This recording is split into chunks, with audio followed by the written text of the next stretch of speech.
more concerned about than who's presenting it. Well, and that's the thing is, someone can be highly intelligent in one area and highly informed in that area.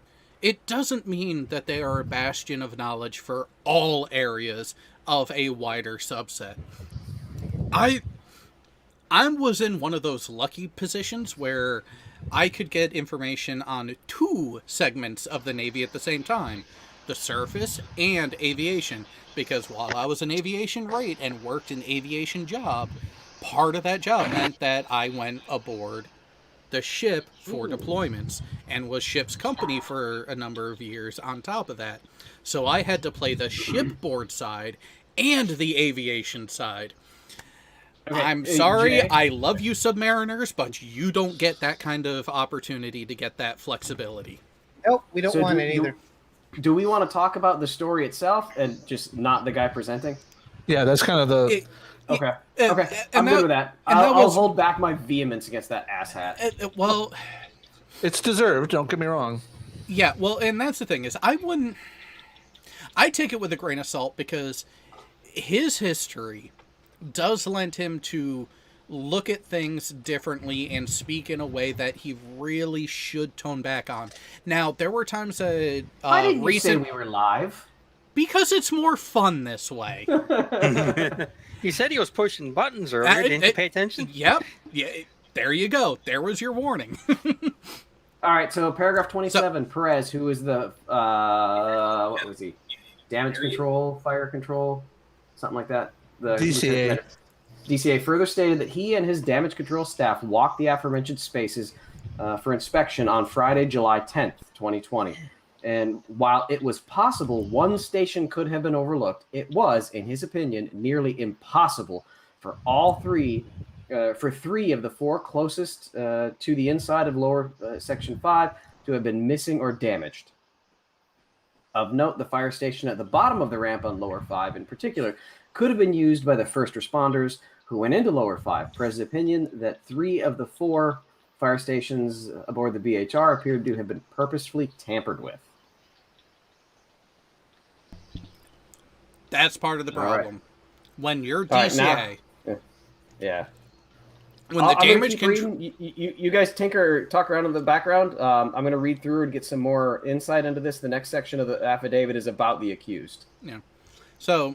That's the thing. The evaluation of the DCA has a lot of weight because they're, especially the damage control officer's position, they are the signatory for people to actually be approved to be a part of a repair locker long term. You can volunteer or be assigned to one and you go through the initial training and evaluation process, but it's up to ultimately to the DC officer to give the approval, give the sanctification that yes, you're staying in that repair locker.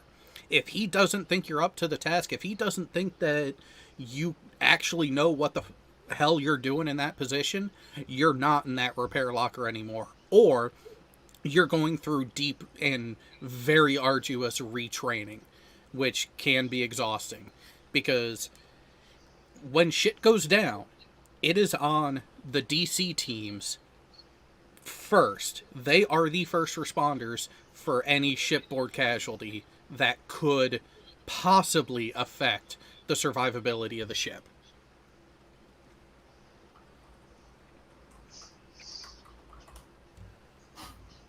And Athens, that is my favorite button to push on YouTube.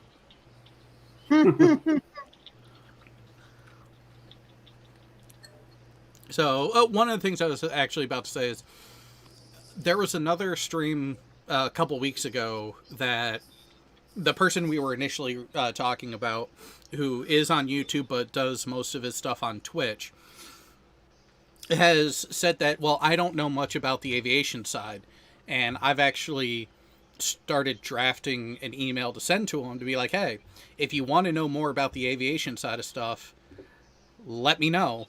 And we can schedule something, because it is better to be informed and get assistance where needed than to go off half-cocked. And while I understand that So the situation we're talking about, guys, is the releasing of information that the Navy has released a statement and released some of the documentation pertaining to the fire and subsequent decommissioning of the Bonhomme Richard while it was in port in San Diego. God, what, a year and a half ago now when it happened? Mm-hmm. Yeah. So, 20, No. it was 20, wasn't it? Yeah, it was 20. It was July of 20, I think. oh, so we're just over a year ago Yep. that the fire took place. All right. Yeah. So when I was there in September. you were there a couple I months think after, yeah. Yeah, and it was still hot. So And here's the article that was referenced by Subbrief.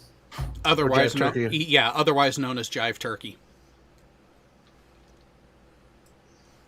So it's his main issue, which I find lackluster at best, is with the knowing of the name of the sailor that was charged.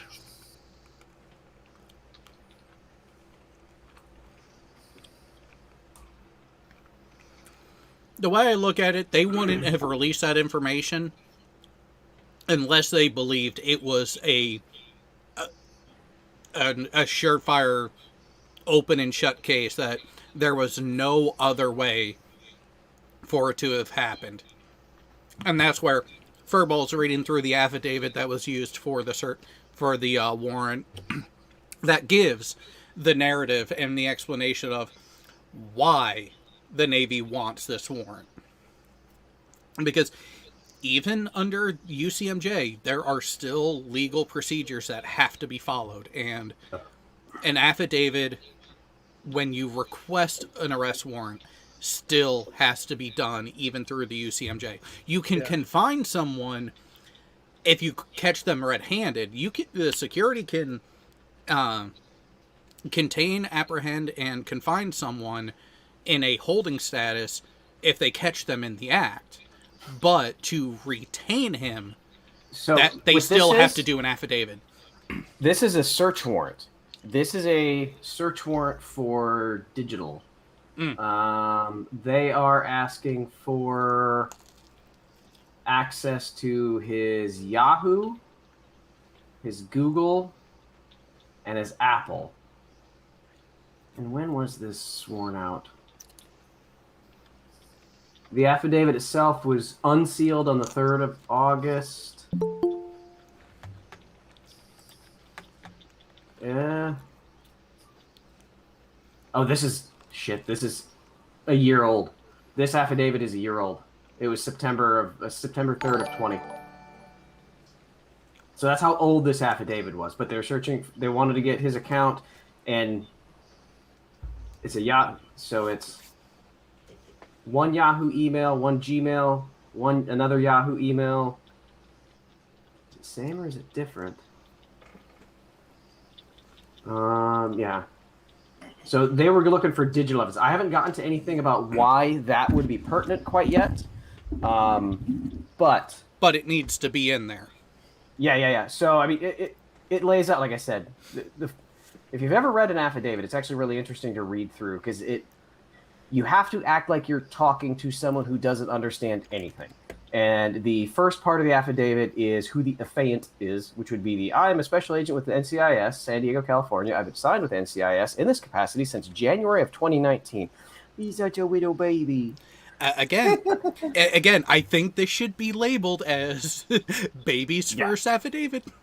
It is. Goes through his formalized training, what he's done, and just the fact that he is a baby agent doesn't negate anything. It's fun. Everybody has to have a first affidavit. No, Furball, say it the way that you wanted to. Everyone needs to have a first time. I make this affidavit in part based upon personal knowledge derived from my participation in this investigation, or in part based upon information from oral or written reports about this investigation, which I have reviewed. Physical surveillance conducted by NCIS personnel, which observations have been reported to either me directly or indirectly. So how he got his information. And then you have to explain what Apple is. And then you have to explain what Google is. And you have to explain what Yahoo is. Like I said, you've got to dumb it down for the judge because of what you're going to ask for, because you might be asking for a company the judge has never heard of. So we're on page 5, and now we're just getting to probable cause. Goes over a couple pages of what the fire was. The arson, that it was determined it was arson. Additional evidence of arson. And that was where we went over Lieutenant Commander Perez's, the damage control assistant, of all of the fire suppression systems that were disabled. Now we're on page 11. Identification of Mays. Mays is whoever we're targeting. U.S. sailor Seaman Velasco was interviewed several times regarding the fire on the BHR. In his first interview, he reported that on July 12, 2020, at approximately 08:05, while standing watch near the lower 5, he observed a light-skinned male wearing clean overalls, a face mask, carrying a small metal bucket with both hands in front of his body as he descended into lower 5. In his initial interview, however, Velasco said he did not recognize the individual. When discussing his questionnaire, Velasco did mention a sailor named Mays hates the U.S. Navy and the fleet. So at this point, first interview, Velasco doesn't say Mays did it, but when asking is there anybody that you think? He's like, well, Mays says he hates the Navy. During re-interview, Velasco stated that he was on post prior to the fire. This area was directly above lower 5. Sorry to interrupt you there, Furball. But the reason why Mays might hate the Navy is because he enlisted in May 2019 to become a SEAL, but in March 2020 was dropped from the from Buds in Coronado. He was then assigned to the Bonhammer Shard. Yeah, and the question there is, did he drop or did they drop him? Yeah. Ring my bell to be a special subscriber. Back up. Which? All right. Hi. Hi. Hello, dear. Well, Oh, okay. God. So let's take this brief moment to read the 2 super chats that have come in. Oh, I haven't even been paying attention to chat. I didn't say you had to read them, but if you would like to. It sounded like she volunteered. Nope, it sure doesn't. Rodent, no last name, for 5 US. Ship fires were way, way more important back when there was no radio help, and you were just out, just on your own in the middle of nothing. Oh, no. Even today, fires are still the number one thing everyone in the Navy is taught how to combat. Because... Yeah, we basically become firefighters. Yeah. Even seamen become firemen in boot camp.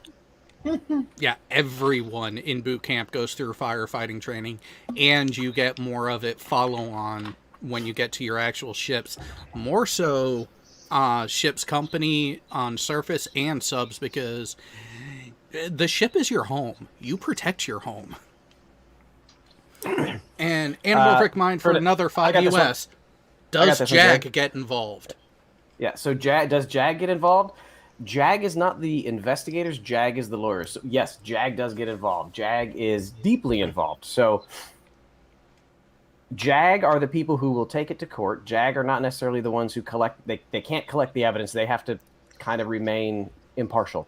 But this affidavit was reviewed by probably a dozen JAG lawyers before they took it to the judge. So they've already identified who's going to be the prosecutor for this case, how they're handling it, and the NCIS agents will be working hand in hand with JAG. So for civilian comparison, NCIS is the equivalent of the local law enforcement. JAG is the district attorney's office. Yep. Or it's the FBI and the U.S. attorney. Yeah. Yep. All right. So Velasco, re-interview, stated that he observed an individual entering lower 5 area about 5 minutes before reports of white smoke. As he passed Velasco, the individual carrying the metal bucket in his hands by the bucket itself, not the handle, in front of his torso, and sarcastically stated, "I love deck." So, being someone who's not in the Navy, can someone tell me? What that is? He's referring to deck department. Deck department gets all of the shit jobs. Most of the chipping and painting done aboard ship is done by deck department. All of the line handling, deck department. All of your import and underway basic shipboard shit jobs, deck department. There's a reason why King Crew is so salty. It's because that's where he started out. And yes, All right, Crew, so- I see you out in the chat. That's why I made sure to point that out. Crew's not salty one bit. What are you talking about? Velasco did not observe anyone else enter lower 5 area except that individual before the fire started. Velasco and bosun's mate second class Bo Benson were interacting at Velasco's post when Benson reported seeing the smoke. Benson nor Velasco reported seeing any individual enter lower deck lower 5 before the fire started. Velasco stated that at post stayed at his post until relieved by fire personnel, and Benson departed. During the interview on July 21, Velasco said that he was fairly sure, and 90% sure, he saw Mays descending into lower deck at 8:05. So, with the individual that had that video that Jay had posted, his question was, how do we know it wasn't this one guy? It's not this one guy. There's two of them there. So, I mean, yeah, does it mean that they couldn't be part of it together? No, it doesn't. I mean, they obviously could be. Velasco further explained that in the hours and days after the fire, it dawned on him that the individual entering lower 5 was Mays, height and weight, had fair hair, and could be seen coming out from his cover like Mays, sounded like Mays, and said, "I love deck," which is an expression Velasco knew Mays to say. Velasco further explained that after the fire on the BHR, he attended a muster in the base theater when he asked Mays if he had gone to lower 5 before the fire started, and Mays said yes. Okay, I will read through some more, see if I can find anything. Another 5 US from Rodin. In the past, ships were important since your entire ship was made of wood. Your ship was a bonfire waiting to happen. Metal can burn too. But yeah, I get your point. Days of sail. Hull insulation fires. Yeah. Oh yeah. Ooh. That's the thing is, a lot of people think because we went to a steel hull, a lot of the fire potential went away. Oh no, there is still combustible materials all over the inside of a ship. Hydrogen? Oh, not just that, but also your petroleum products. A number of the metals, once they start burning. I was just talking about the potential nuclear bomb that all subs have sitting And in carriers. Indian territory. Yeah, because you guys do have the desalination plant too. So. Well, not just that. The carriers are all nukes now. There's no conventional powered carriers in the fleet anymore. So Jay knows what I'm talking about. The thing that converts to oxygen. Oh, The bomb. literally. Literally the bomb. Yeah, and that's not even getting into the stuff in the berthing spaces, bedding, and actually the mattresses aboard Navy ships are flame retardant. The sheets aren't, but the mattresses are. More information in here. A command master chief identified Mays as a person who showed disdain towards the Navy. They collected documents that verified that Mays, Velasco were on duty that day. Initial checks of publicly available. Oh, this will be interesting. Let me screen share. Maybe, because I'm on a Mac, so I probably can't. Oh, I got to give permission. God damn it.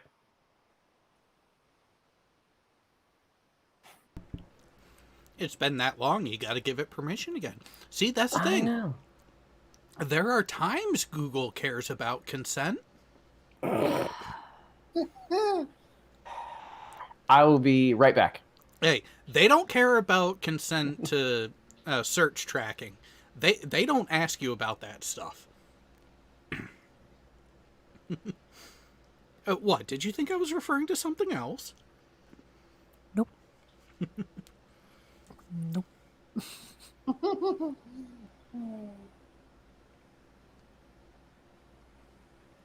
And this is the section that they're talking about, the lower 5. I Which think I could have actually been stationed on one of these bad boys.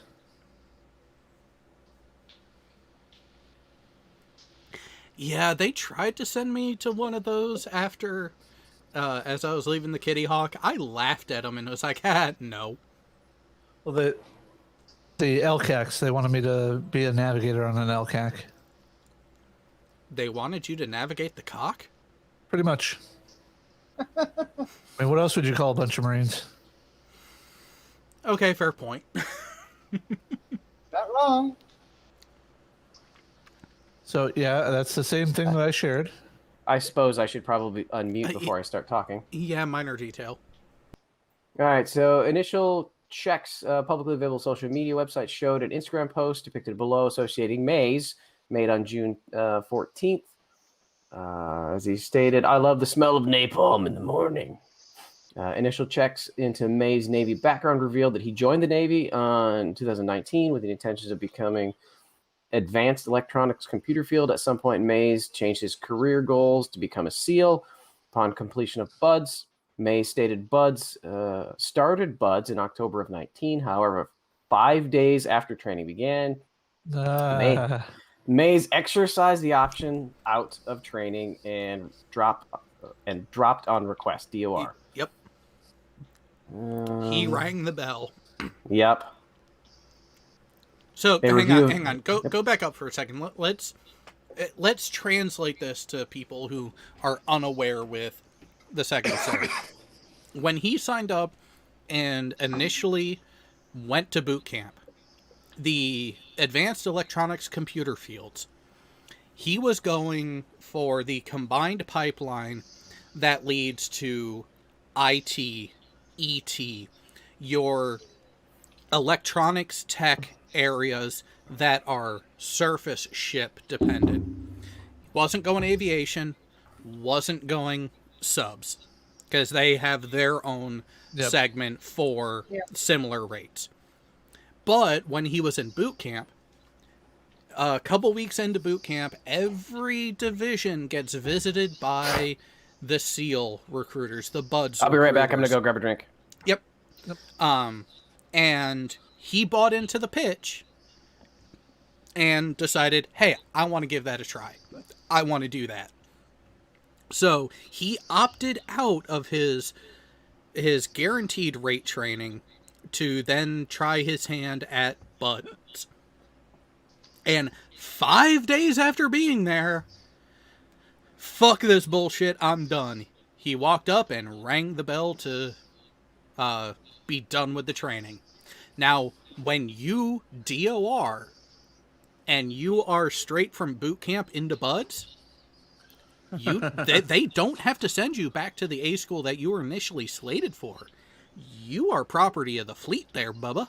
You're going to where they need a body, which at that point, yep, you are going undesignated to a ship. What's funny is I was looking at that affidavit and the story that I got pulled up here, which is the same story that Jive Turkey had. It says here, Mays, my story said, Mays, who was enlisted in May 2019, began training to become a SEAL, but in March 2020 was dropped from Navy Special Warfare Basic Training in Coronado. If you read the affidavit, it says that he rang the bell in October 2019 and was then. So, interesting. I wonder if he attempted to go back just to like the riverboat patrols, the SWIC. Yeah, dropped from BUDS and went to SWIC. Well, I'm curious if he actually got stationed on the Bonharm, and then they're like, hey, he's like, what? I still want to do special forces. Is there, because they do riverboat attachments to those types of ships. I wonder if he went to go do SWIC at some point after being stationed there and then got sent back. Not that quick. You would not go to a ship and then Right. No, go I totally. TAD to another training like that quick. You're going to be part of the ship's company for at least 12 months before they even consider granting the request to go to this other Yeah. training that will take you away. Actually, when I got to the Kitty Hawk, we had a guy that wanted to go SWIC that was in my shop, an aviation guy that wanted to go that route, and the command accepted his request. It got passed on. It ended up in Millington. He got approved, but he had a waiting period.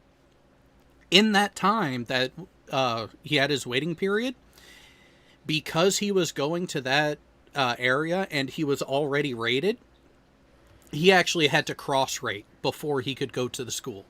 So he had to cross rate from AT to GM. Yeah. And so he went from being an ATAN to being a GM3, but still doing the job of an AT until he left to go to Coronado to go to the SWIC school. And he was with us about 9 months after his conversion got approved by the command. You know what I find funny is I know an A-ganger that went to SWIC.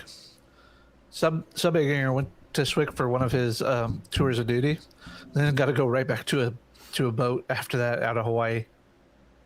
I'm like, how did you get that job? Interesting.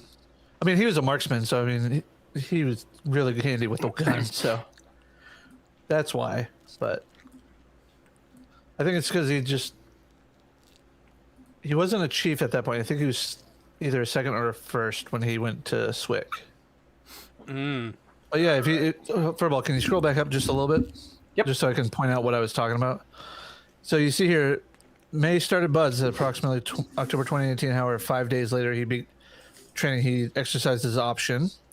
Ended his pursuit to become a SEAL. After his DOR for SEAL training program, Mays was reassigned to the Bonhomme Richard as an undesignated seaman. So it's interesting that the two stories conflict in that sense. You know what I mean? Is it? You think it's intentional confliction, or is it misunderstanding of just how it works? I'm thinking there's something missing from one story or the other that hasn't been fully fleshed out yet. Yeah. Because, like I said, Jared and I both agree that it is plausible that he could go to SWIC. It's just, is the command willing to let him go after he just dropped out of SEALs on his own reason? It'd be different if it was like a medical reason that wouldn't preclude him from SWIC duty. Yeah, like if he broke his leg or had an injury that delayed his training, they will drop him from training due to medical reasons, which then gives him essentially a fast track to return. But that's the thing, is you still have to return after medical clearance. That's not what's saying happened here. In this affidavit, it is saying that he DOR'd. He dropped on request, which meant he threw in the towel. Yep. So I would also like to point out that I am extremely, extremely disappointed in everyone. I know it's been a while. snake check. Hey, Thank you. hey. Here's the thing. Last couple times you were on, I didn't have the snake out. You didn't have the snake out. And right before we, shortly before we went on air, with the way you had your camera positioned, I called the first snake check. Yeah, it was a different snake, though. Yes, hon, you Tomato, heard. tomato. Yes, hon, you heard that right. The camera was pointed in such a position, it required a snake check, and it got recorded in the off-air portion. Thank you. So for those who want to actually see it happen live and the reaction that happened afterwards, click that join button below, and next week you'll actually get to see the off-air portion that happened before this. Oh, don't worry. I get to see plenty of off-air portion. I wasn't talking. That wasn't specifically for We you. weren't gonna go there, Karis. That was for the people out there. Hey, it's who wished. I've been in for what, about 10 minutes now, Jared? Yeah, maybe even longer. All right, so I was getting dressed and couldn't necessarily show the camera. So yeah, but now I can, and now you can see the new uniform I wear. Oh, he's coming to arrest us. No, no, I'm back. I'm back to fast tracking to let's see, private investigators. All right, So so he's coming to spy paragraph on us, 38. having sex with our wives. Okay. A review of May's screening interview revealed that, so the screening interview would mean when they're interviewing literally everybody on the ship, just trying to figure out anything. He participated in duty section 6 screening interviews in response to a question on the questionnaire, which asked how he learned of the fire. So screening interviews are interesting because, what did they say, 177 sailors on the ship? Yeah, like that. Yeah. Oh, at least. Yeah, 177 sailors. Every one of them needs to be talked to in some form or fashion. And how do you narrow down who to talk to? So screening interviews, they'll get together, the agents and the senior agents, and figure out what questions need to be asked. None of them are going to be incriminating.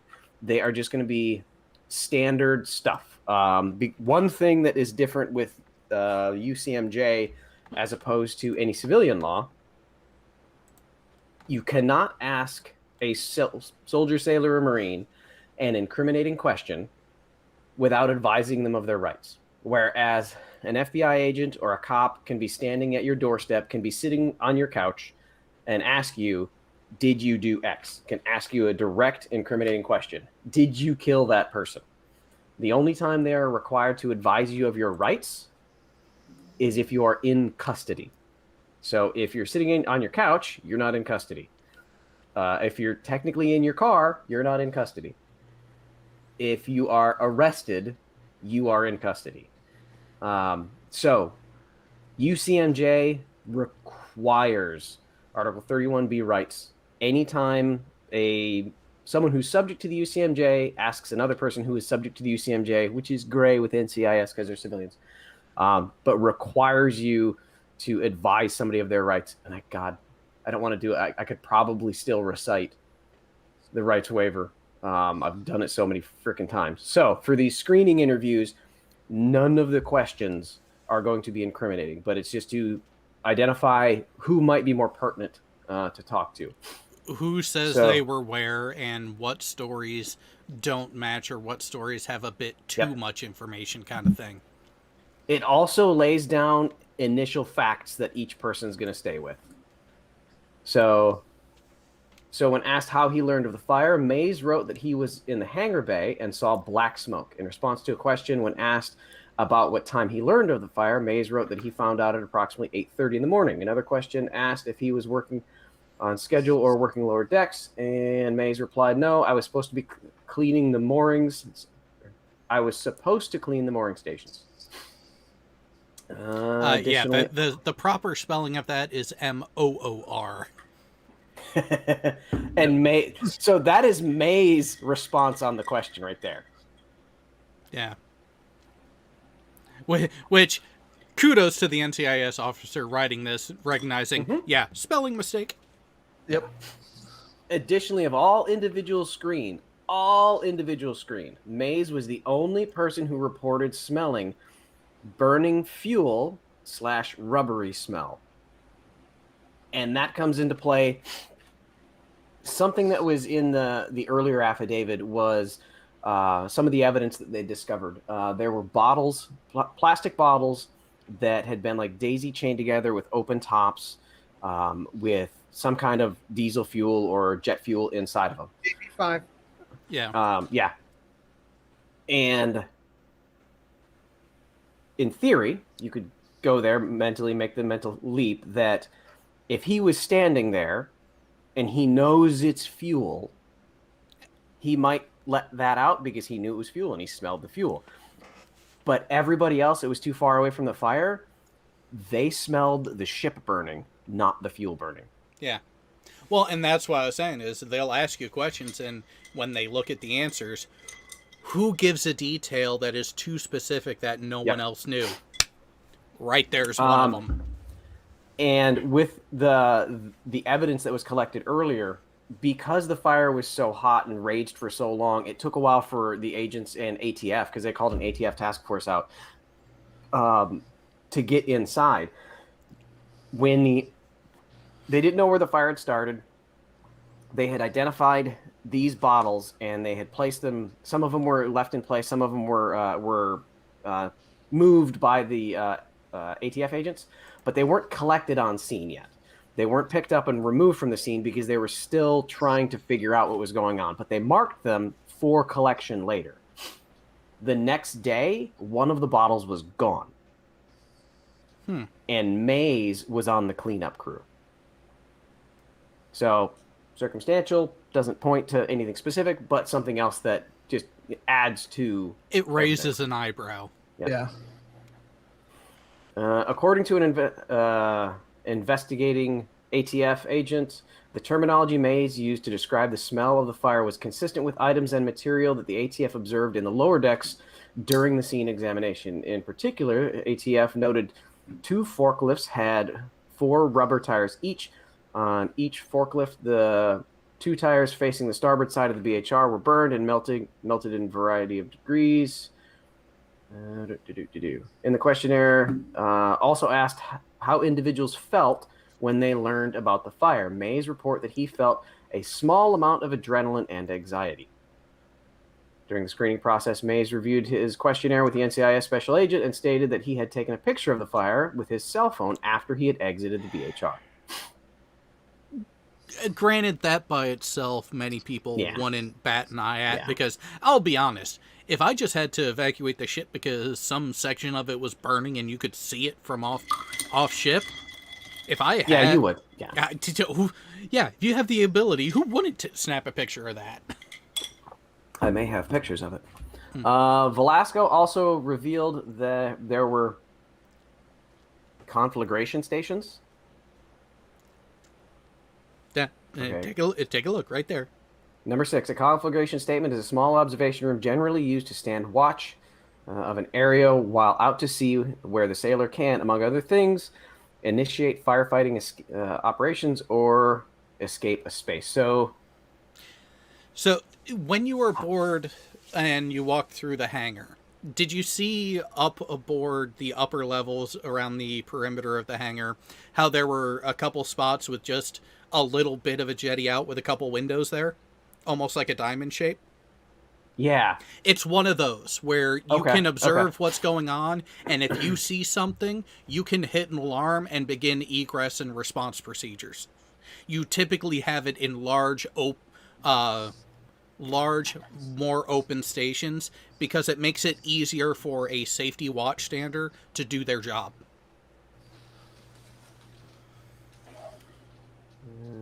Okay, and maybe you can make sense of some of this. I'll read through it, though. Velasco also revealed there were conflagration stations on lower 5 where an individual could leave the lower 5 without going back up the ramp to the upper 5 deck. And that is a big ramp. I've been on it, and it was it had slag melted down it. It was kind of sad, or just scary, the heat of the fire.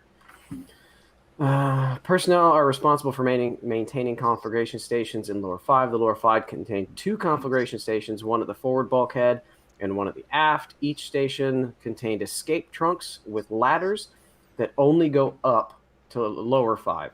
The escape trunks for each conflagration station open to a variety of locations on the ship.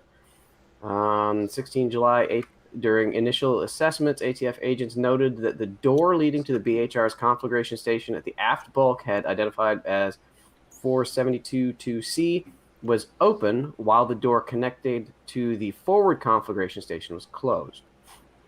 So, okay. This is how he got out. That is the perceived exit route, with him not... Yeah. Whoever was responsible, that's how they believe they got out without closing the hatch behind them. Now, here's an interesting thing for those people who may have forgotten while they were in. Also, for those who are uninitiated, that space designation, that TAC number, it's also on the bullseye for every space. It's the 4 sections. The way that breaks out, you have your deck number. So that was on deck 4. Your next number is the forwardmost frame of that space. So every bulkhead is numbered from the front of the ship to the stern, from the bow to the stern, numbered from 1 to whatever. That number is the forwardmost frame where that forward bulkhead is for that space. So that was 72 frames back from the bow on deck 4.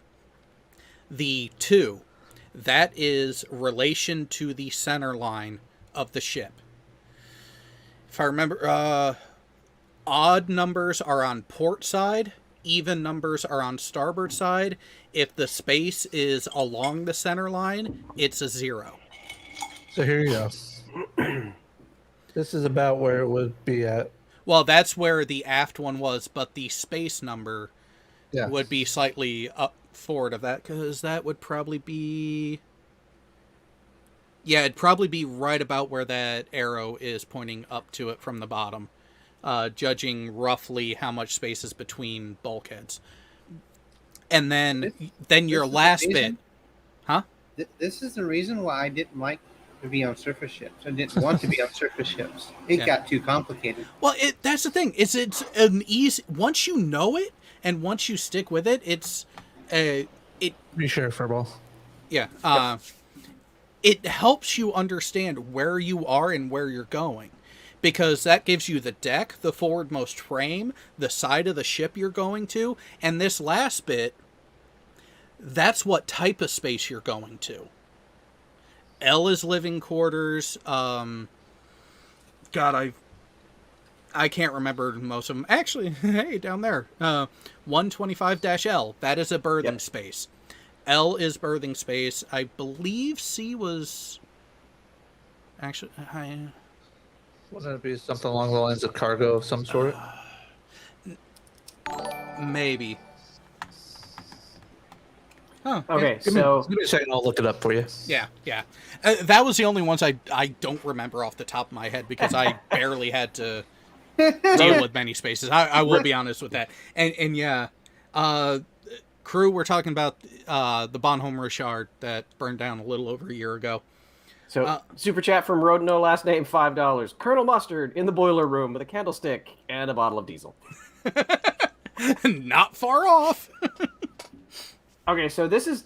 I wish I had a better personal grasp of what they were aiming for here, but I do love what they did. So we're talking about the conflagration station on the BHR.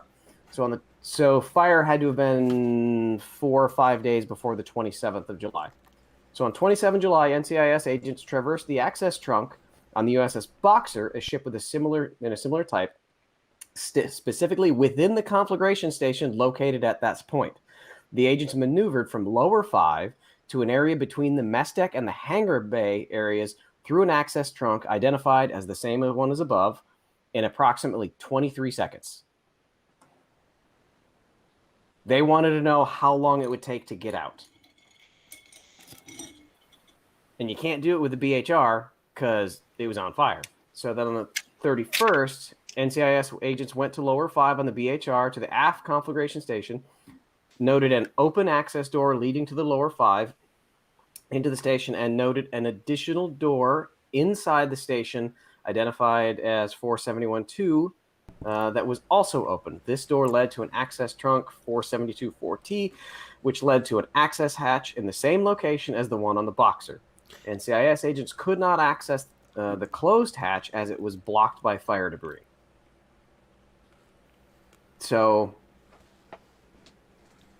they tried to traverse it in the BHR. It sounds like all of the doors except for one were open. They just couldn't go all the way through. The accused or the arsonist closed that one door. He didn't get them all closed because how many doors would he have gone through? And if he's trying to get his ass out, you're not going to... You're going to forget a few. Yeah.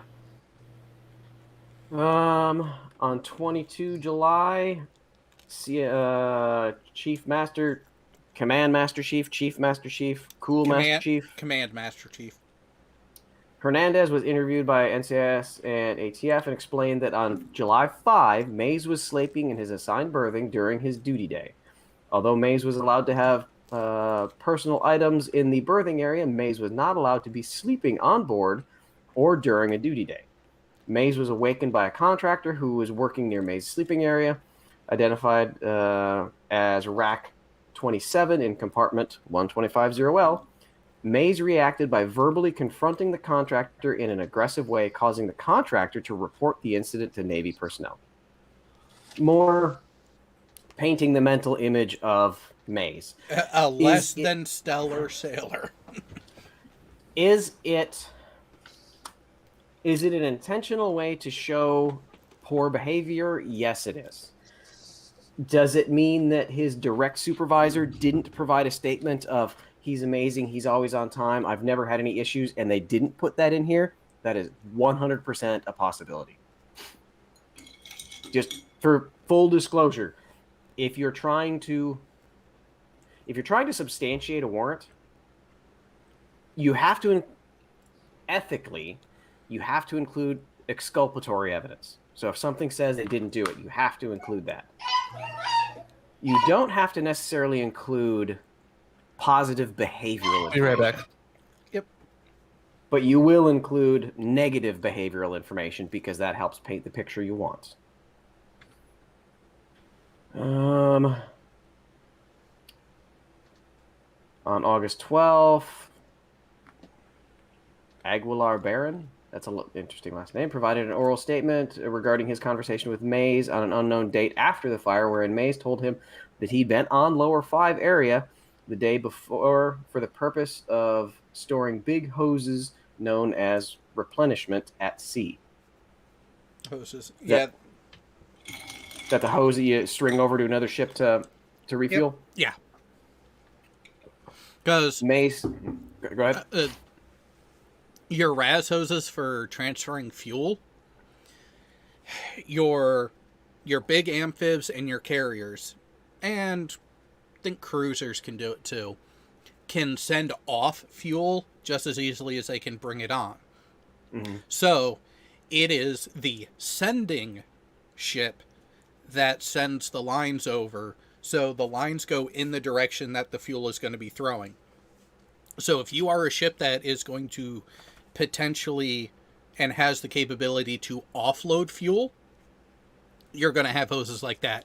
And chances are, if he was moving those hoses, he wouldn't be moving them alone. But here's something that's interesting. So Mays told Aguilar Barron the day before for the purpose of storing the RAS hoses. Mays stated he did not see anything on Lower 5 that would... So first of all, am I saying, is it Lower 5 or is it Lower V? Lower 5.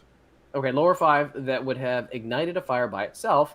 More likely the fire was started by someone. That's a dumb statement for someone who may have started the fire. Yeah.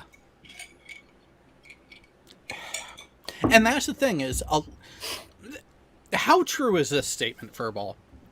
Most criminals, especially in the military, are dumb enough to say things that get themselves targeted and convicted. The only reason we solve crime is because of stupid people. That's the God's honest truth. So, all right, so here's the fun part. So the fire was probably 30 days before this. So within 30 days, NCIS already suspected Mays. On August 20th, 2020, who's texting me? Or are you? No, you're bumping my watch. Mays was informed of his rights under Article 31B of the Uniform Code of Military Justice. Article 31B is same as Miranda. Well, similar to Miranda. Ironically, 31B has been around before Miranda. Longer. Yeah. Yeah. And waived those rights, agreeing to speak with investigators in an approximate 10-hour interview, which is long. Wow. That's long. He's beat down at the end of that. And they're going to downplay how beat down he could possibly be, but that's long. Which included multiple breaks for meals, bathroom visits, and physical walking tour of the BHR. Okay. So that depends. If they were interviewing him at the NCIS office, which was probably a decent amount away from the BHR, I don't know if there's even an NCIS office at I don't remember which. Where was the ship? Was it on Coronado or 32nd Street? 32nd Street. If it was at 32nd Street, that's where the NCIS station is, but it's still a walk away. Yeah. So mid-interview, they said, "Hey, walk us through your day." They probably drove down to the BHR. They walked through. So we can say a good 2 hours of that 10 2 to 3 is of easy. physical interaction, still long. Yeah. Investigators started by questioning Mays about his current circumstances. Mays told investigators that he was currently single. He elaborated, stating that he had dated a female sailor, proposed to her at a French restaurant, which she had accepted, but then deployed to Los Angeles on the USNS Mercy during the ongoing pandemic. She became pregnant, and Mays had separated from her after learning he was not the father. Interesting thing has come out about that. What's that? Not only was she not pregnant and had never been pregnant, they were never dating. He made it up. As described below, investigators later learned this was mostly contradicted by the female sailor. Okay. May stated that he was training for special operations and planned to reapply and become a member of the Navy SEAL team. So, is he lying that the door was still open? The interview continued with investigators asking Mays about the day of the fire. Mays described how the day of the fire was a Sunday and that he had duty. He had turnover and muster at 7:45 and 08 with the rest of the onboard duty section on the flight deck. Mays had worn his Type 3, more formal than working coveralls uniform. Okay, Hold on, help. I'll get you a picture of that, Purple. Because he had thought he had the first watch at the bow of the ship, helping to manage the ship, including checking IDs for anyone coming on board. Okay, I can understand that. You're not getting dirty in that post. Well, so he was wearing his BD. He was wearing the camo uniform, not the coveralls. Mays began performing his assigned duties of cleaning mooring stations, and they spelled it right there because they're typing it, not him. Mm-hmm. After being directed to do so by bosun's mate second class Zapper at muster. Mays reported he was in the hangar bay when he first became aware of the fire. Mays described a series of actions he took to assist firefighters. Alert at least one sailor in crew berthing to the fire threat, and how he eventually helped fight the fire. When directly asked, Mays repeatedly denied having started the fire. So 30 days in, and they're already asking him directly. But if you're going to advise him of the rights, that's why you have to. He maintained his innocence as to being the cause of the fire throughout the entire interview. At one point, after being told that he had been identified as having descended the ramp of lower 5 before the fire started, Mays stated that he was being set up. Approximately 2 hours into the interview, Mays told investigators for the first time that a group of sailors in the deck department had discussed that an unknown sailor had seen an individual in coveralls and a mask carrying a bucket to lower 5 just before the fire started. Investigators had not previously mentioned during the course of the interview that the individual had been wearing a mask. At one point, Mays told investigators the witness could not have identified him because I had a face mask. Oh, dead giveaway. Freudian slip there.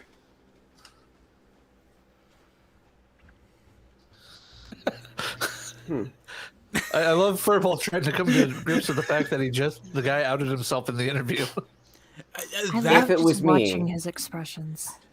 That line right. Think about that, Furball. You're interviewing someone, and they're talking about a detail that, to your knowledge, no one should know about, and he says that Okay. no one could have identified the person who did it because I had a face mask on. Here is how I can guarantee you that conversation happened, or how that was observed. Come here, Noodle. You can go down now. So, NCIS agent is in the room with Mays, and He's in there by himself. It's Maze and this one dude. In the observation room, thank you for turning off my light noodle.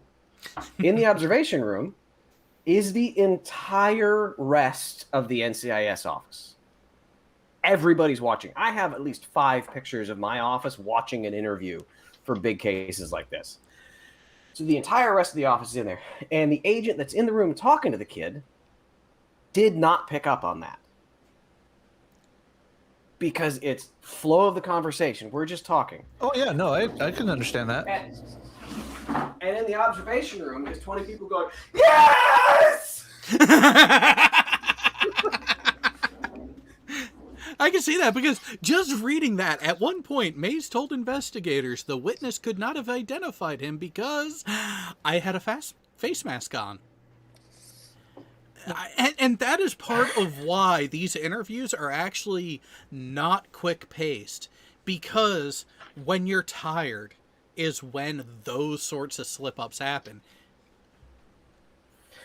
Investigators asked Mays the different routes to leave Lower 5, to which Mays replied that a person in Lower 5 would be fucked, implying no way out, if present during a fire. Initially, Mays said that the only route out of Lower 5 was to walk up the ramp from Lower 5 to Upper 5. Eventually, Mays stated that he did know about 2 conflagration stations in Lower 5 because he had cleaned them in the past. Mays also stated that he knew one of the conflagration station terminals in 01 level where the hangar bay and mess decks were located. Mays claimed the other conflagration station terminated in an area where contractors stored their supplies above Lower 5. Lastly, Mays admitted that he has traversed at least one of the 2 conflagration station ladders wherein he learned to skate off and hide. You dumbass. No. Every, I was going to say soldier, but every soldier, sailor, and Marine knows where to hide to get away from work. They do. He was working on his SK2, or what is it? What would we call it? Coming from a CW3. What would we call the skate rate? Not SK, but SA, I guess. SE, something like that. I don't remember. He's working on his second class quals for that. Hey, I was an E4 at one time, and the greatest thing about being an E4 is that you get to tell the E1 to E3s what to do and don't have to do any of it, and the E5 just tells you to tell them. You know my favorite part of being an E4 right now? Investigators asked May about his Instagram post, and he seemed to indicate that it was an homage to Apocalypse Now, the movie he had quoted, which is true. Mays initially told investigators he lost most of his worldly possessions in the fire because he stored them in the berthing above the aboard the BHR. With the exception of his MacBook Pro, Mays indicated he kept his MacBook Pro. Hey! No. Yeah. No. Why am I hey. supporting an arsonist? Exactly. An accused arsonist. Hold on, Furball. Here's the problem. This person is a deck diver. They don't know good technology. So All what's right, behind Mays indicated he kept his MacBook Pro with him, not aboard the BHR, because it was too valuable. At approximately 6:30 p.m. 6:30, really? Where? It's 18:30. You don't have to say 6:30 unless they've been earlier it was 07:45, but now it's 6:30 p.m. Just a typo. Hang on. Furball. Baby agent. It's true. And none of the lawyers caught it. Investigators asked, so at 6:30, investigators asked May to identify the location of his computer because NCIS agents did not find it in his residence or vehicle while serving search warrants. Ooh. Mays replied and stated he owned 2 computers, one Acer laptop and one MacBook Pro. So we're on page 1819 right now. Wait. This interview took place. I'm sorry if I'm going too deep into cop mode right now. About 30 days after the actual event, on the August 20th. August 20th is the interview. Affidavit is sworn out This one was sworn out on September 3rd. So this affidavit was sworn out 13 days after the interview. But they had already executed a search warrant on his residence. Mm-hmm.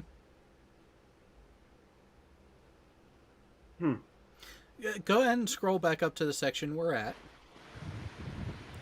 I want to point out something here.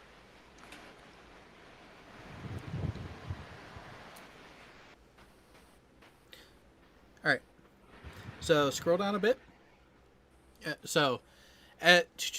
Replied that and stated that he owned 2 computers, one Acer, one MacBook Pro. According to Mays, both computers were at his mother's house in Kentucky. Mays stated his mom purchased the MacBook Pro as a gift when he was a junior senior in high school. Mays described the MacBook Pro as the most expensive gift his mother had ever purchased him besides his truck. Mays told investigators he shipped the MacBook Pro to his mom in Kentucky in March or April because he had not used it. He had no use for it while in Buds. Mays told investigators the Acer had always been in. Why do you not? He told agents that he didn't store his MacBook Pro on the ship because it was too expensive. And he kept it with him. But now it's in Kentucky with his mother. And has never been near the BHR. He shipped it home before he went to Buds. Before Buds, he was in Basic. In Basic, you don't have a laptop with you. It may be... Mays indicated he kept the MacBook Pro with him and not aboard the BHR because it was too expensive. I want to know the results of this search warrant. Well, no, this one's a digital warrant. Nice, Jay. Thank you. That was Burns. That was me. It could be a slip from NCIS. NCIS could have had it in a version of different ways, and they put the text in here that made it more indicative, but we'll continue. And there is potential fuckery with their retelling of it, but here's a question. There is. Are these types of interviews recorded? Oh, this absolutely would be. Yeah, so at this point, we're not going to be able to compare the statement with the actual thing, but yeah.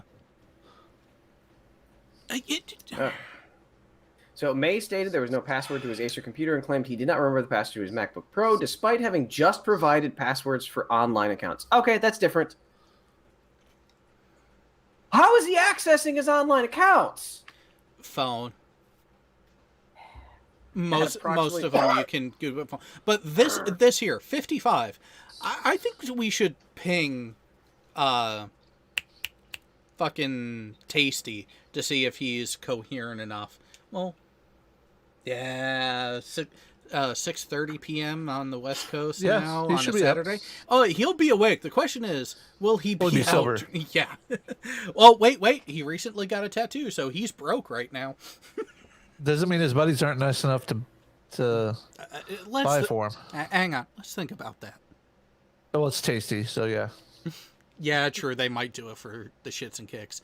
But, because I would love to ask him, because when every one of us went to basic training, everything you had on you, with the exception of prescription glasses and any medication you were required to have, everything else was sent home shortly after you got there. Yep. Like, I understand now, like, as I was getting out, people were able to keep their cell phones, but they were locked up in the RDC's office. You weren't having regular access to that. A fucking laptop should have been sent back. Okay, so the next one's interesting. One, I'm disturbed by the time, but if I'm disturbed by the time, but in that room, the agent may think it's 6 p.m. You can totally lose time being in a conversation this in depth. So while having this is at 10:45 p.m. and not 22:45, Again, baby. it's easy to get lost in the room. So at approximately 10:45 p.m., Mays told investigators he took the MacBook Pro with him to boot at Great Mistakes. According to Mays, he attended Bud's preparatory school when he posted the MacBook Pro for sale on GroupMe. Mays described GroupMe as a social media platform used by his pre-Buds classmates. Mays stated he sold the MacBook Pro to a classmate for $700, the most expensive thing his mother has ever bought him. Mays stated he could not identify the classmate. It's late and it's hard to keep your story straight. When I say dumb as a bucket of rocks, it's because you're not listening. I love Judge Judy. But no, here's another thing. Now we have a different version. According now to Mays, he's his mom routinely asked about the MacBook Pro, including after the fire. Mays told investigators he lied to his mom since selling the computer in 2019. So it went from he keeps it on him to he sent it home to now he sold it and has he's lied. lying to mom. Yeah. Mays asked investigators to go to the BHR with them and show where he had been on board the boat, the morning of the fire. Mays agreed. Nobody's going to give me shit for that, really? This is literally the vessel that I called a boat. I had to push a button to unmute. This is literally the vessel I called a boat twice. In front of the captain. I know. But see... Oh, God. Now I want... Wouldn't it be so great if I could go back now? I was like, no, sir, I'm sorry. It's not a ship. It's scrap. You're not wrong. How much would that be a dagger into his heart? Oh, he would want to punch you. USS Gillette. So this next statement may be a little confusing to many. Mays agreed to walk with them through the BHR. Mays stated he was willing to take a polygraph examination and eventually asked to take one. That is probably going to raise a lot of questions. This is not in front of a jury. This is not polygraph examination. The passing and failing of a polygraph examination is not admissible in court in 99% of the times. Yeah. This is not court. This is not swaying a jury. I would not have included that in there personally, but the reason that you can't, the judge that's reading this knows that that line means nothing. The jury doesn't. Yeah. That's the difference. Putting this in front of a jury changes it. And even then, the only time I know of polygraphs even being taken seriously is like during the screening process for hiring with the TSA, and holy shit are they critical and very precise about how they handle those interviews. Okay, so little inside knowledge. No, a polygraph examination. Let's say that this is 100% speculation. This is not based in reality. I have not read past page 19. Let's say that Mays underwent a polygraph. The questions of the polygraph are going to be agreed to with Mays beforehand, and it's going to be very methodical. And Mays fails the polygraph. That is not admissible in court. The 4-hour interview after the polygraph, where the examiner tries to help him tell his story more truthfully so he can pass, that's admissible, because that's a confession. Interesting distinction in how that tool can be used. Yeah, it is a technical interview by an expert. You don't mention the polygraph. You just mention the interview. If Mays did this, underwent a polygraph examination, examiner leaves the room, judges the charts, comes back in and says, "Hey, buddy, we got something to talk about. You didn't do too well." Mays says, "Peace." None of that goes into court. The failure can't go into court. What you tell the examiner afterwards can. And of course, this interview beforehand too. Mm-hmm. All right. I'm going to take a break and go pee and refill, and then we shall continue. Because the next line is, after his interview, Mays was arrested.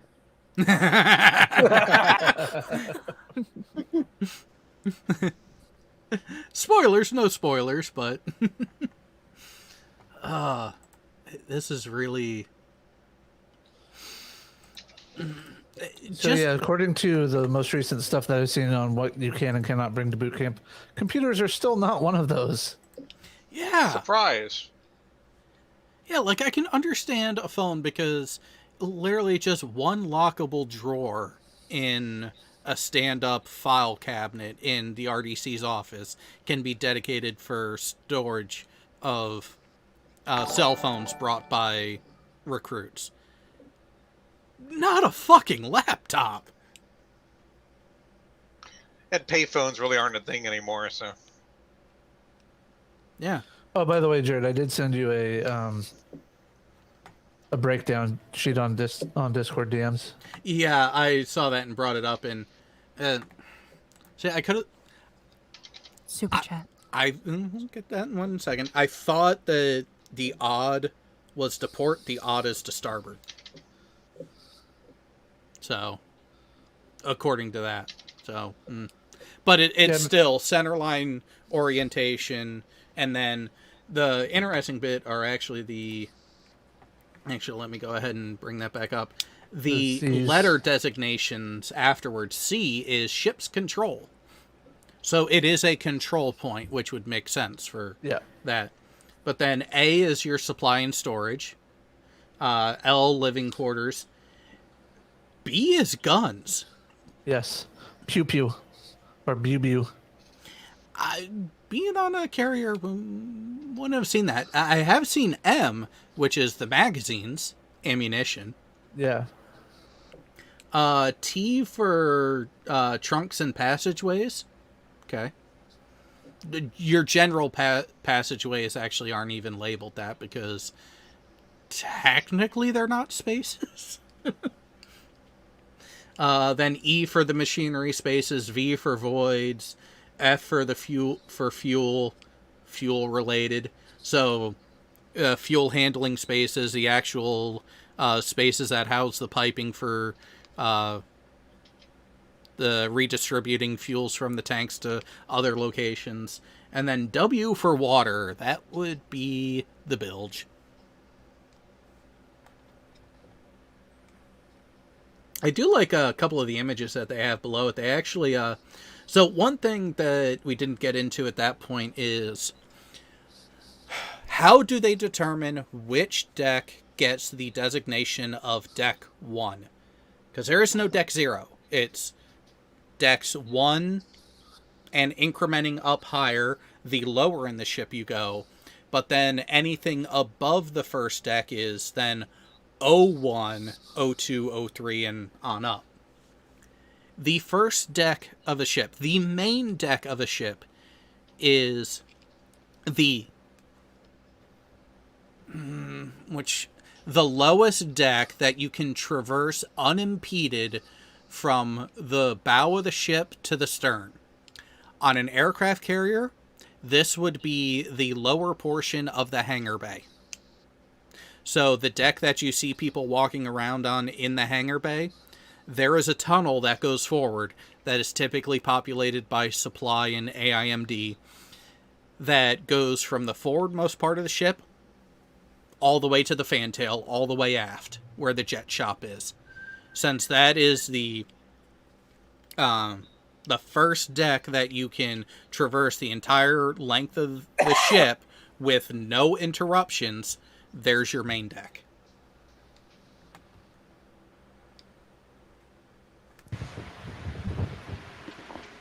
Ah, here we go. All right, we're back. All right. So, all right, super chat from Rodent No Last Name for 5 US. As soon as investigators are involved, don't lie, just open book everything. You're better off in the end. I will caveat that. Don't lie or don't talk. Yeah. One of the two. That's it. Don't lie or don't talk. Another 5 US from Anamorphic Mind. Is there a Deck 13, or is that skipped? That's a legitimate question. On U.S. Navy ships, they don't even get that high. On an aircraft carrier, the lowest deck, 5. Well, newer ones, it might be 6. Now, are there more than 13 decks total? Yes. Because the superstructure, you get up to the 08, 09 level. So that's 8 or 9 decks above the main deck, plus the 6 of the main deck and below. So you're right. You're close to the 13 number total. But that's going from the keel all the way to the roof.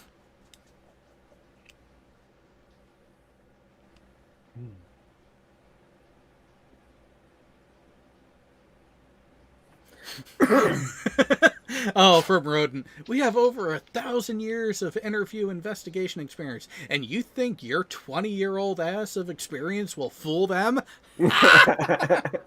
Yes. Some people think they're slick.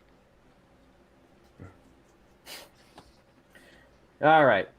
So this is going to take a little clarification in here.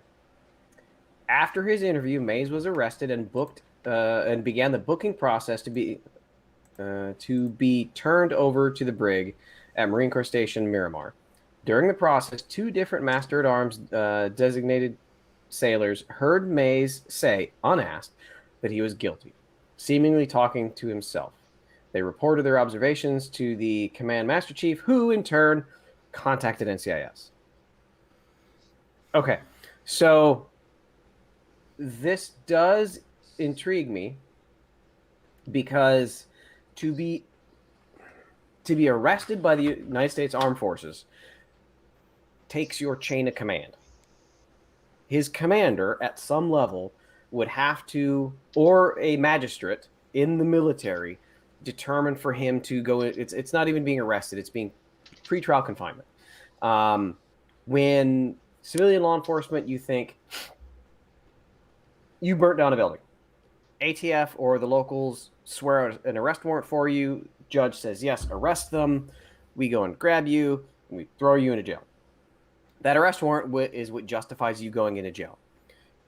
That's also when your rights for self-incrimination come into play.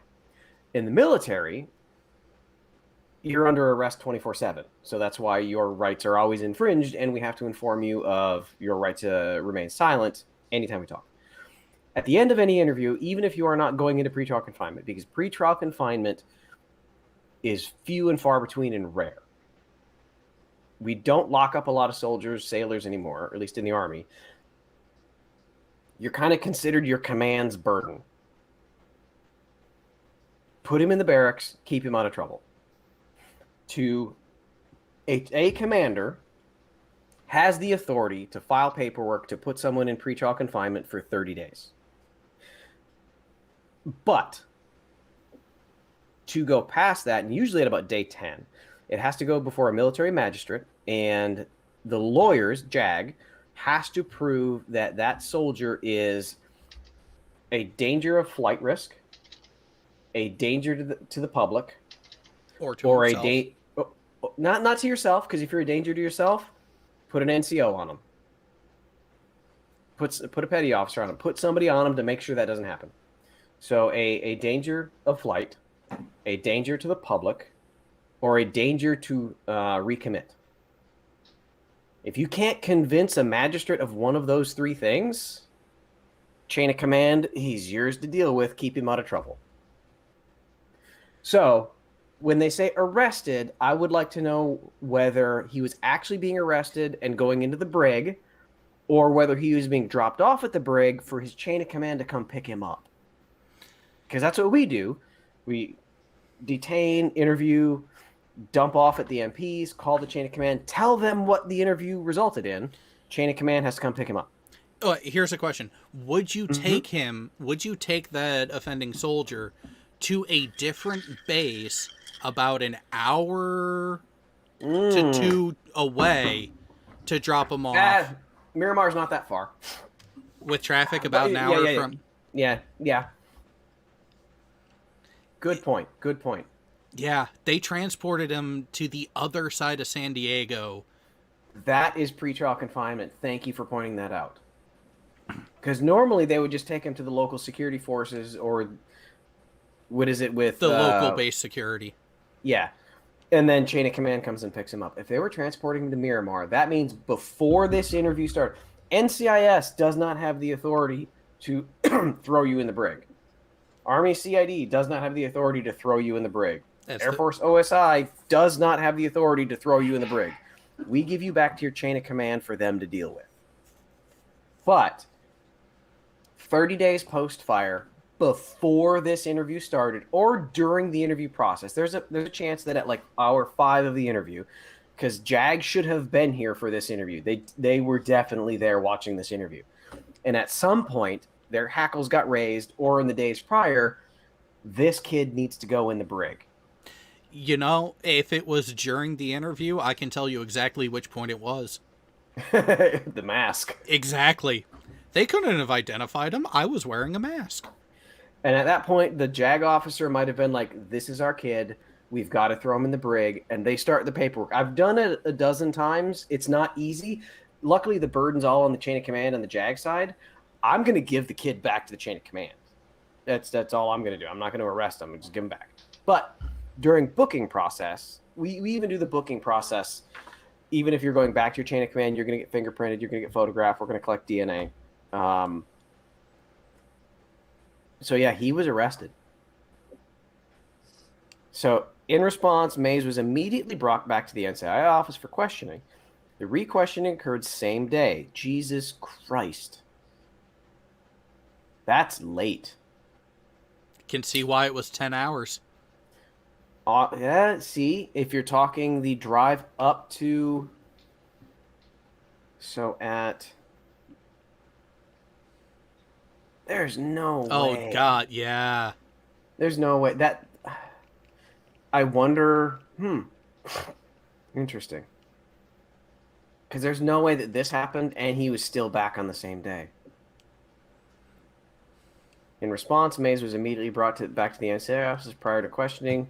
The re-questioning occurred same day, August 20th. Prior to questioning, investigators reminded Mays of his Article 31B rights about statements that Mays may admit guilt. Mays denied that he was guilty and denied having said so. Investigators concluded the investigation. Next day, August 21st, investigators, so they brought him back in, asked him if he still wanted to take a polygraph. Mays waived his rights and agreed to take a polygraph. Ooh, oh, that's a turn and burn. Wow, usually that's a couple of days. When you've got a ship on fire, you've got a lot of resources behind you, I imagine. Yeah. So yeah, they had this polygraph lined up even before he agreed to it, just in case.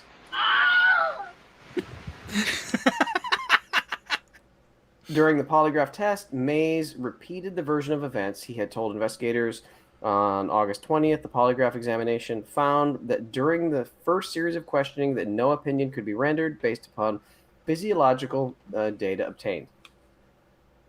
Okay. Can't say too much on this.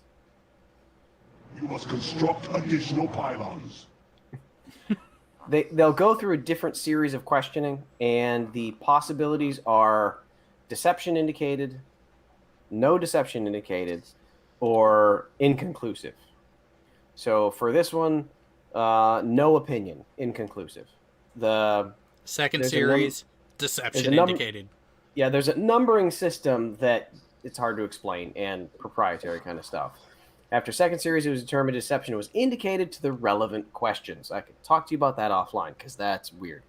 No, not this, but just the way it works.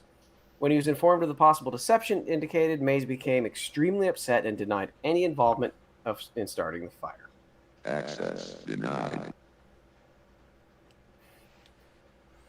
Yeah, this is the interesting thing. That whole thing about, oh, we went out, I proposed, and she told me she was pregnant, and oh, wow. On the 21st of August, U.S. Sailor Petty Officer 3rd Class Amarella N.A. was interviewed in regards to her romantic relationship with Mays. N.A. stated that she was not engaged to Mays and that she was not pregnant. N.A. related that Mays was telling fellow sailors that he was going to be a father and that N.A. was pregnant. N.A. refuted and stated that she was not pregnant, never became pregnant, and had previously taken a pregnancy test to confirm she was not pregnant. N.A. described Mays as being volatile and bipolar.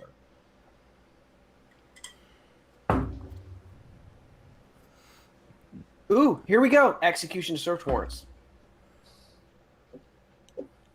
So this is the day of the interview. On August 20th, investigators executed federal search warrants searching May's apartment, vehicle, cell phone, his person, and taking a buccal DNA swab. Investigators found and seized 1 pair of pants, 3 pairs of boots, laundered boots, assorted letters sent to Mays, and photos from May's barracks room. 1 additional letter was recovered from May's vehicle. Additionally, May's phone was seized. Seized, not searched. That's what this affidavit is for, is to search said phone. Investigators have downloaded May's cell phone, but the analysis is in its early stages ongoing. Oh, no. So they would have gotten it for his phone. This search warrant is to go to Apple, to go to all of those other entities. So they've ripped his phone. As of this writing, investigators have found no significant inculpatory or exculpatory evidence as related to Mays. A partial male DNA profile was recovered from the flagging tape.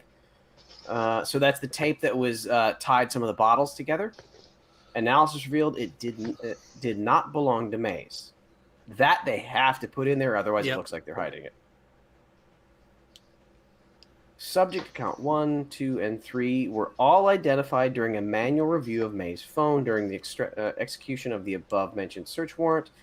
1 was identified when Mays listed number 4 was identified. Oh, sorry, 4. Question, credit records.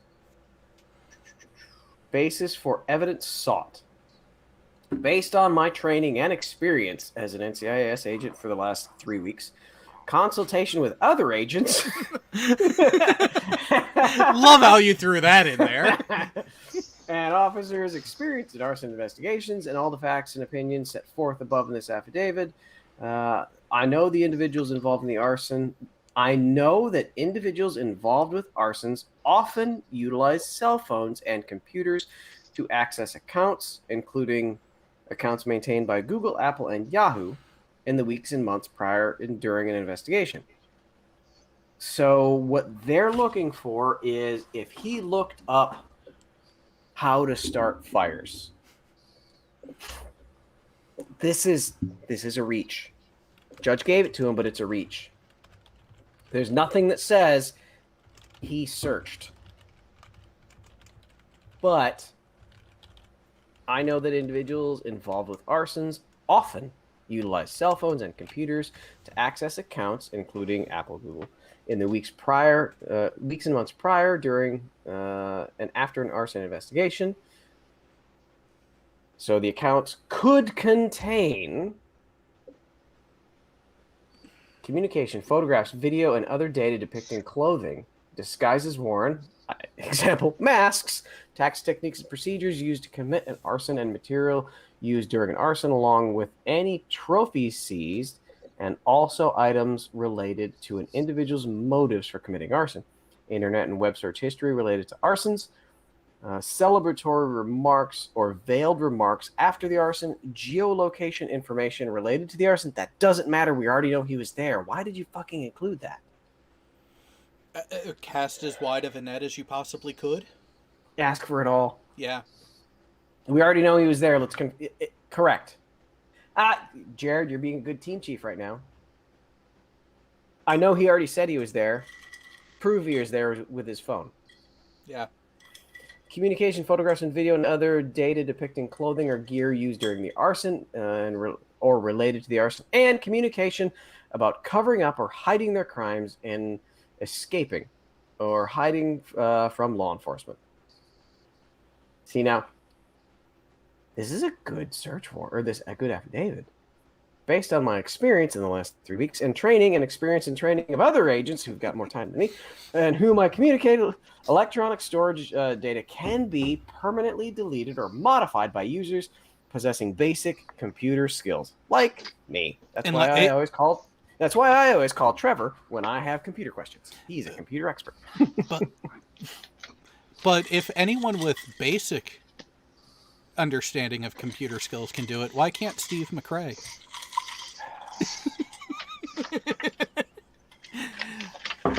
It's not just Steve. I know that you took down people's websites this week, Jared. Yeah, okay. All right. In this case, only if the user of the subject's account or a co-conspirator with access to the subject's accounts receives advance warning of the execution of this warrant will there be a genuine risk of destruction. If this application or order are placed under seal and the preclusion order issued, I do not believe the subject's account user is likely to destroy evidence. So that's why it was under seal, because they don't want him to know. Part of the order, if you get a search warrant from a judge for Google, most IT platforms have a policy of notifying the user. It's a business practice. It is them trying to make sure that they're not pissing you and I off as customers. They're going to tell you unless this judge's order tells them not to. All right. Prior attempts. To date, the United States has attempted to obtain data contained within the subject's account by obtaining a search warrant from a cell phone. A forensic analysis of that data is ongoing and has not been completed. Additionally, the United States is attempting to obtain data contained in Subject 4 account and Subject 5 account by obtaining an order authorizing disclosure of the information under 18 U.S.C. 2703 Delta. Analysis of the subject account have been compiled. Have not been completed. Or have not. I'm curious on this one. Oh, God damn it. 18 USC 2703 Delta. 18 USC. What was it? 2703 Delta? Delta.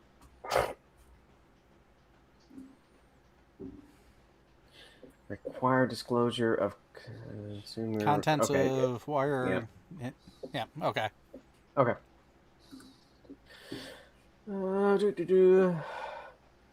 Procedures for electronically stored information. So this goes through, this is the teaching the judge.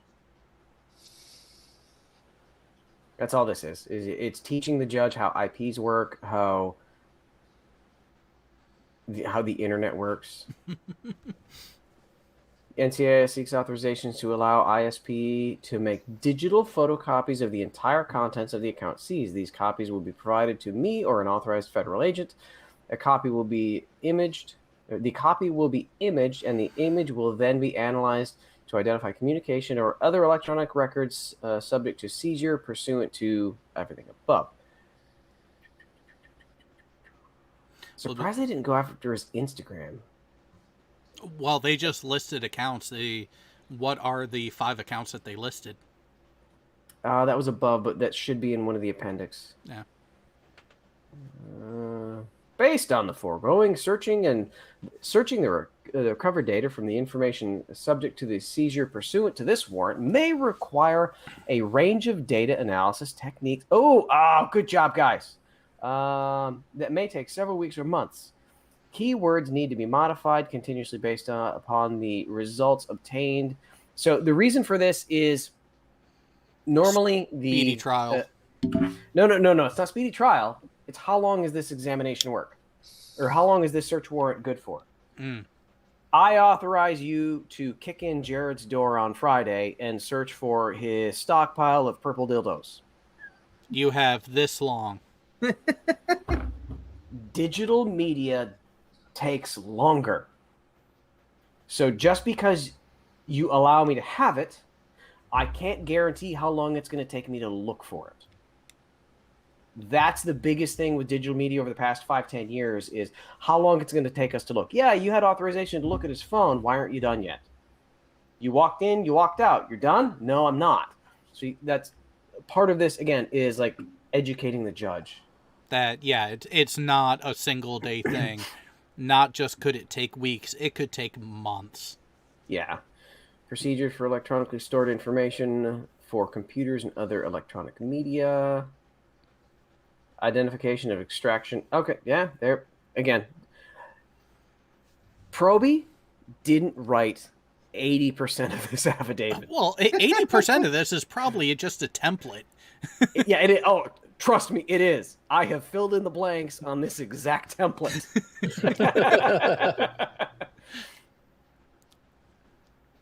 And usually what happens is then when one of our warrants gets kicked back and then we figure out why it was kicked back and we add an extra paragraph, you add that extra paragraph to everybody else's warrants.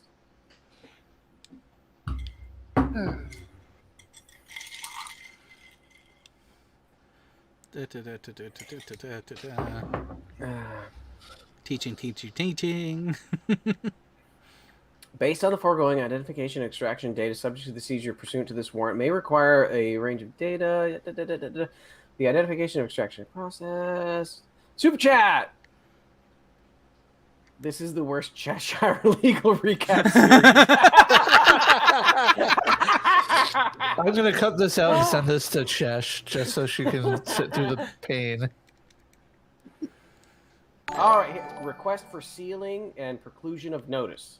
At this time, May is not aware of the full extent of this investigation. I believe that if May or any potential co-conspirators were to learn NCIS were investigating them, they would take steps to evade prosecution and would also seek to destroy evidence. Accordingly, I am requesting that this affidavit, applications for search and seizure, the search author, their warrant, and sealing motion of orders related to the subject account be sealed until further order by the court. And Google be precluded from notifying the subscriber for a period of 6 months. That is no earlier than March 3rd. I am requesting a 6-month preclusion period because investigators are reviewing a voluminous amount of evidence in furtherance of this investigation, including digital records. Further, it can take ISPs 4 weeks or longer to respond to warrant requests. Accordingly, I believe the preclusion of notice is necessary for a 6-month period. So, this paragraph started as 2 sentences 5 years ago. And it has grown and grown and grown and grown as different warrants got approved. I believe the preclusion of the notice is necessary for a 6-month period to avoid alerting the targets of this investigation to the full nature and scope of the investigation, which would likely result in the destruction of evidence. Mays has already given contradictory statements about the location of his computer, possibly for the purpose of frustrating the investigation. So they don't have his computer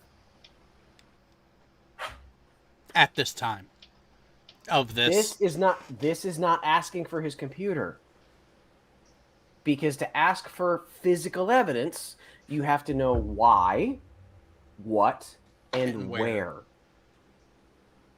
He's already said that he sold it. Doesn't mean it's sold. It's not in his other car or at his mom's. Don't know. They're going after Google's data of his search history. That might be. Yeah. Based on the foregoing, I believe that there is probable cause to believe that items that constitute evidence of violations of federal criminal law, namely 18 U.S.C. Section 81. God, 81's low. It's early. It is. I haven't had many arson investigations. I declare under penalty of perjury under the laws of the United States that the foregoing is true and correct. Maya Kamat, Special Agent, NCIS, BB Agent. And then sworn to it by Judge Gallo. And then here's description. Oh, so no, this is important. Description of the accounts to be searched. Is scroll up. His email addresses are on here. I'm gonna stop screen sharing. Yeah, at this point, we don't need to see the accounts, but they are listed there of But what accounts they're looking for. But the specifics as well, not just the accounts. What they're looking for in the account. Yep. Shall we play a game? Description of the account to be searched. Information associated with Google account so-and-so that is stored at Google headquarters. That's where to be searched and what. Serving warrant. The officer executing the warrant shall permit Google LLC as the custodian of computer files described. I can reshare again. No, I wouldn't worry about it at this point for this stuff because again, it's not worth the risk, and it's also we're into the accounts that they're looking for. We don't need to know that because again, there is going to be. But it's not the accounts they're looking for at this point. I will reshare this just so you can all see it. This is the what. Oh, this is what they're hoping to find, kind of thing. No, the what to be searched. If I'm searching for a stolen computer in your house, Jared, I cannot open your drawers. Unless it's... No. If I am searching for a stolen computer, a stolen TV, sorry, a flat screen TV. Oh. I can't open your drawers. Yeah, because... It has to very specifically say what to be searched. So we are requesting to search all records or other information regarding the identification of the account to include subscriber information, full name, physical address, telephone numbers, and other identifiers, records of session times and durations, when he logged in, when he logged out, and the date in which the account was created and the length of service, and the IP addresses used to register the account. Stop there. This is important if it's a new account, so I can show where he created this 3 weeks ago, and he was in Bahrain. Or it was in Fort Huachuca, and he did it on a government computer because every government computer is registered Fort Huachuca, Arizona. The IP address is registered for the account. Login IP address associated with the session's time and date. Email addresses provided during registration. So this can connect you to the backup email addresses. This is business stuff. Methods of connection, log files, and means and source of payment. So if as part of the setting up of the Google account, you were required to give a credit card, I want that. Any and all available location data. So this is almost subpoena, that's the tracking. Not warrant. Yeah, that's the tracking. If Google logs location data, we want it. All photos and videos stored by an individual using this account. That's big. If they pay for cloud backup, I want it. All messages sent and received by an individual using this account from June 1 to August 21. So, month and a half before the fire to the day of incarceration. To the day of the incarceration. All messaging application data stored or backed up by the user. So if you have Instagram, if you have Tinder, if you have Grindr, and Google happens to back that up because it's on your phone, I want it. Google doesn't, but they're asking. Yeah. Any type of services utilized by the user. So any extra shit that they pay Google for, all records pertaining to communication between Google and any person regarding the account, including contacts and support services and records of actions taken. So if he tried to change his password, they want to know the day of the interview. So this is the what. I will stop screen sharing before I scroll down. Rodent No Last Name has it right. Gotta give it to the military justice. They are thorough. Items to be seized. Oh, yeah, we're good here. And this is pertinent. please tell me if I have commandeered this entire episode Oh. and just shut the fuck up. Oh no, this has been illuminating. The search of the data supplied by Google LLC pursuant to this warrant will be conducted by NCIS as provided in the procedures for electronic storage information in the affidavit submitted as the search warrant. Support of this search warrant and will be limited to the seizure of. Okay, so this is the exact information to be seized. Communication records and attachment tending to identify the research or viewing of news articles, reports, or other information relating to arson or starting of fires or covering up crimes, including information related to the July 12th. There it is. Fire aboard the BHR. Communication records and attachments tending to identify or explain a motive. So these are the things that NCIS will keep once they have reviewed it. They're going to keep everything, but this is the stuff that's important to them. Photographs or videos depicting what he was wearing, location data tending to identify travel to and from or presence on board the BHR on July 12th and July 20th, 2021 is when those items went missing on board. Communication records and attachments that provide context to any communication described above, such as electronic mail. I love it when it's electronic mail.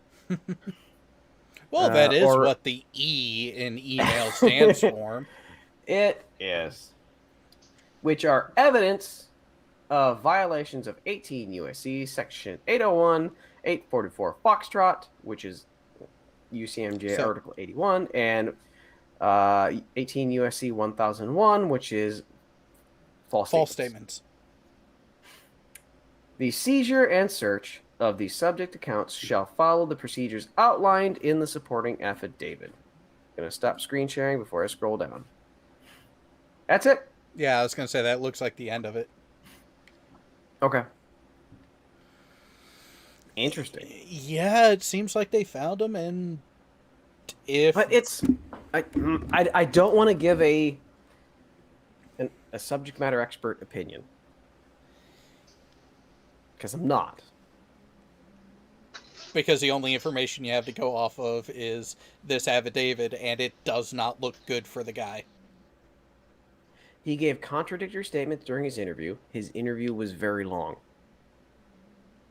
He lied about his girlfriend. Every one of us has done that.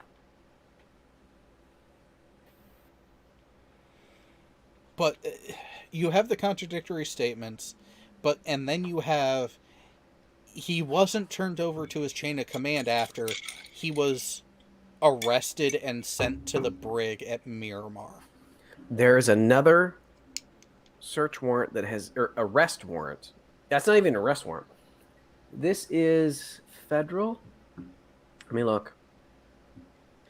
Yeah, this is federal. U.S. District Court. You dicks. Why didn't you go for a military warrant?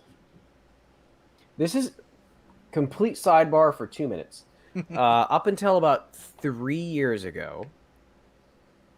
So when you're requesting search warrants, requesting physical things, I can request a military magistrate to give me authorization to search a residence, to search a car, to search a barracks on base. But nothing off base. Yeah, off base is completely different. Locals do that. We can do that with locals all the time. So here's the problem. Soldier sends an email through Google to his girlfriend. I'm going to murder you tomorrow. Locals, their judges have the authority to issue a search warrant. Things have changed. So when I grew up, this has changed in the last 3 years. Local cop can get their local judge to issue a search warrant to send to California to issue to Google. The thing to be searched is in California. It's not in New Mexico. But a state magistrate, a state judge, can issue that warrant by federal law, by state law.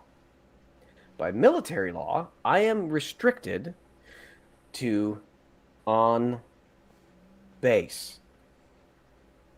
There were no regulations, there were no laws that allowed a military magistrate or a military judge to reach out to California to tell Google, give me this email stuff. So if I wanted to do that, I had to go to a federal judge. And if it is a sexual assault, if it is a larceny, if it is an assault, whereas random detective in downtown Phoenix can get that from his judge because it's important to him because he's not dealing with big stuff. The big stuff for me, I'm not going to be able to convince a federal judge to issue that warrant because the federal judge is only doing things that are federal level. Like when I say federal level, like murder of multiple people or theft in the millions of dollars. And when I'm investigating a sexual assault on base, and I just need this fucking text message that Apple can give me. You're at the bottom of the pecking order. Federal judge doesn't care. 3 years ago, they updated all the laws and gave the military authority for a military judge to issue that warrant. So it's interesting that they went to a federal judge here rather than a military judge they could have. I wonder in my head that probably doesn't make sense to anyone, especially because I'm 3 drinks in and stop it, Karis, I'm having another one. Well, I wonder how much of it. Bottle of wine now, so I wonder how much of that decision was because of not just the type of crime, but the scope of damage. It could be. This is a crime that would have garnered a federal judge's interest. It is. So even if the military, I'm really surprised there's no involvement of the FBI in this, but it's the arson of billions of dollars. But either way, they could have gotten this authorization through a military judge. This would have been a year and a half into our ability to do so. So they may have tried it, and the military judge was scared because we're not used to it yet. Oh, we're too big. This is too big for us. Go ask the big fish. Oh yeah, when this changed, I was in Korea, and I told my guys, like, hey, the first one of you that gets a judge to issue an order for Facebook, you got a 4-day weekend. I offered them incentive because I wanted to exercise the system. We'd never done it before. Yeah, you got to get the people used to it. And another one from Rodin for 5US. If the company headquarters is in California and the complaint is in Maine and the servers are in Taiwan,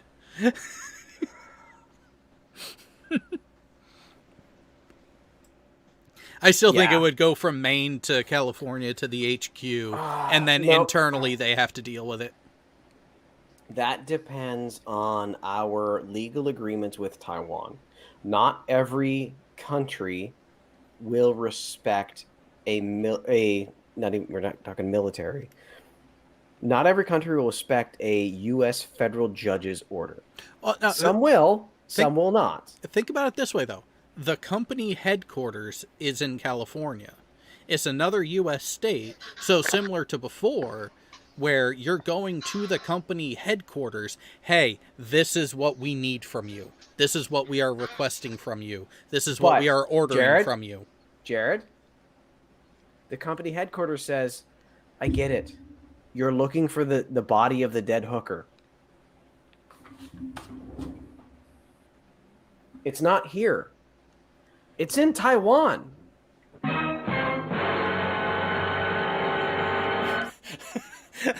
The timing. Oh the fucking amazing. timing. But that's what it is. It's perfect. Thank you. Jay, Well, post to be that to fair- YouTube or Hold on. not. Hold on. Post hold it on. to Twitter. Sorry, Chris. Hold on. To Hang be on. fair, We I have. just did a Google search of this. Google has numerous servers scattered all over around the world. At least 12 significant Google data center installations are located in the United States. But a lot of them are overseas. Yeah. And it is a continuous battle of what you are searching for in the physical location to be searched. Yeah. Some countries have different agreements. Canada has a good agreement with us. You've just got to do it the right way. I mean, if you serve it to the company in Canada, you're not going to get it. If you work through the RCMP and they issue it, they'll give you what you want. But again, if the hooker's body is in Taiwan, Forms and the procedures. CEO in California, he's going to open his doors and say, "It's not in my office." Well, I mean, Physically, considering they it's not did here. say Taiwan, I mean, Taiwan just got their first, arms deal from Biden. They'll probably be amenable to this.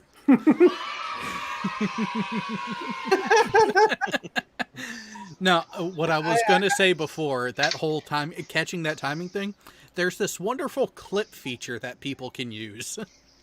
Yep. That was perfect timing. And sorry, I was busy applying to Boeing while you guys were talking about all this. I recommend now that we got our edger here that we go to something else. Nikki's saying she's bored with legal stuff. No, it's like Jared said, it's been very illuminating. But I'm almost a complete bottle down on wine. Just And pretend it's Eve. I don't think it works that way. Just pretend you're going through like endless spreadsheets on Eve. yeah, but see, hon, I don't go through endless spreadsheets. That's not my job. Well, that's because you don't play the market. Maybe you should. No, I like blowing people up. Execute Oh yeah, order I'm the one who 66. plays the market with the Doesn't stuff arrive that you till get Tuesday. from blowing people up. In fact, that's what my group of people are doing right now. Nice. Well, I think they missed that for Burns. Yep. all right. Play Well, it again. We'll do it again. Take it all to Jitta. well, I see that our favorite edger is out there. Uh-oh. Yeah. I'm sorry, what? We've What, been out you- for a few months. You didn't dear. know? I've been. We have this No, whole thing. no, I didn't. We have this whole thing where during Quiplash, all the good answers end up being subject to a particular form of edging. And we all have Sean Carroll to thank for that. He loves edging us. Oh, okay. That sounds like I've had nothing. You need more to drink. I haven't had anything to drink. It doesn't sound like that, and it's so much sweeter. Bullshit. I'm not kidding. All right, I'm gonna pee, and I'm gonna refill. Yeah, because the tea was surprisingly large. Oh, and I see you guys go are away getting for warmed 3 up. months, and it doesn't even change. Doesn't arrive till Tuesday. All right. All right, I'm gonna go to the bathroom. Hey, I'm gonna Farewell? refill. Farewell. Check cardiogram. Shit. Must Let me find this. All right, I need to do that, and then Give me like 3 minutes. That has never been done. Oh, okay. Yeah, I was gonna say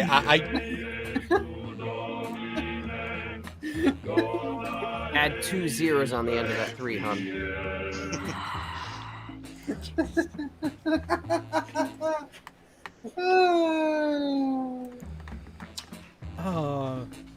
See, this is what happens when everyone gets busy and then comes back. And there we go. There. I'm still busy. but you're here. Just come here for oxygen. Well, now you'll get to see some of the responses live as they happen, instead of having to be told about. Yeah, I think I'm in trouble for this answer. Your screenshots are wonderful. Yeah, but how many of us are actually in trouble? I've pushed my. He hasn't told me anything. He hasn't shown me anything. Who does number 2 work for? So, Jay, is that you? Oh, God damn it. Now we have 2 names referencing that clip. And I have a feeling it's you 2 fuckers with the soundboard that are both of them. Oh, wait. I'm supposed to be...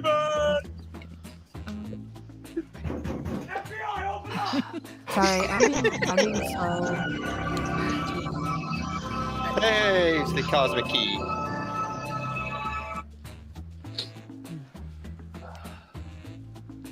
Harrison, did you forget how chaotic our streams get?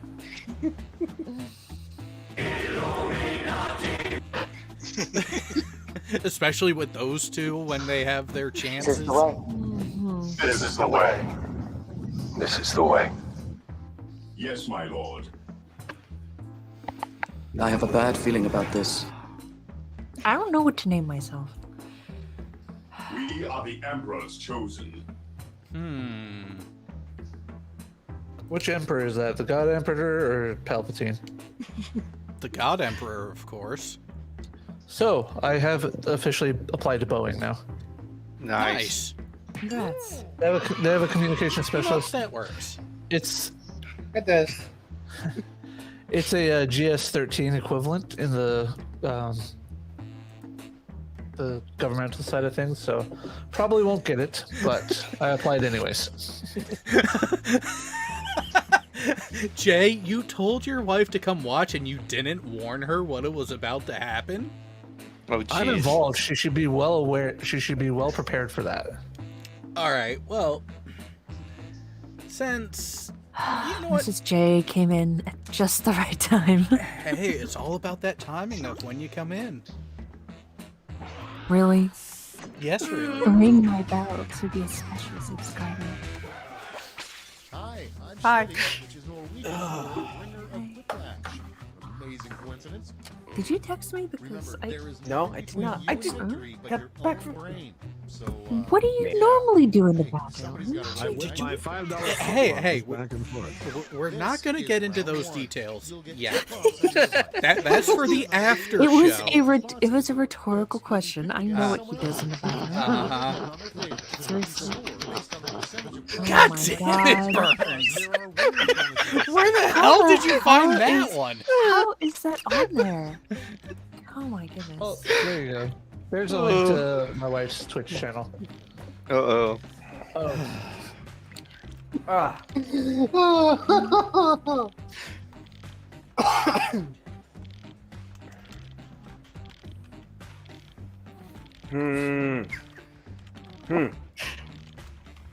Oh.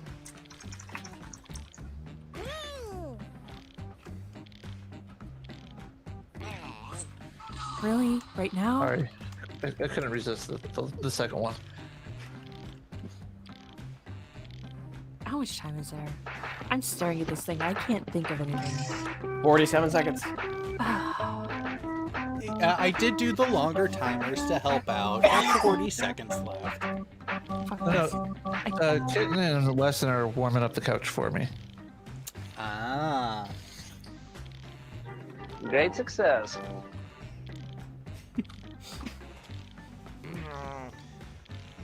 Well, number 2 finally coming in. 20 seconds. You underestimate my power. 15, We had a deal, Car. We had a deal, Car. 10, 9, Oh. 7, still going. 6, 5, 4, 3. Three. Yay! There we go! This is so bad. A message found in a bottle floating in the sea. Oh no. Okay, voting Oh. Both of those were sent by Tasty, by the way. I was expecting one to say, we're reaching out to you for your extended warranty. That would have been good. Hello, I'm Rachel from the Extended Warranty Program. I'd like to talk to you about your car's extended warranty. I don't want to talk to you about fucking you in the ass until you beg me to stop. That was the second call that Bell received. To be fair, I did think about doing. I did think about the extended warranty, but that one just seemed to fit better. Oh no! God damn it!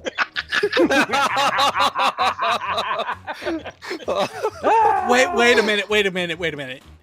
Isn't King's Hopins and Dreams to see a load on my face? I believe so. I have a mandate to not choose one of these. What if it's Milo? What if it's Milo? I still can't. Blake, I already God warned damn her. it! I already warned her about in a few weeks. Thank you, Karis. Why? What's in a few weeks? Oh no! I really. Oh. You know what? That one's probably the more accurate one. Yeah, I went with more accurate. You'll have to be more accurate. I mean, more specific.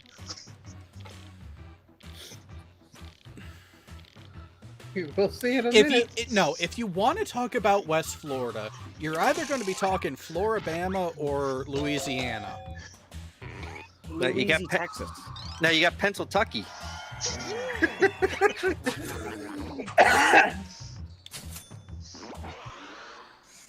Next up, a short motto everyone should live by. It's voting time.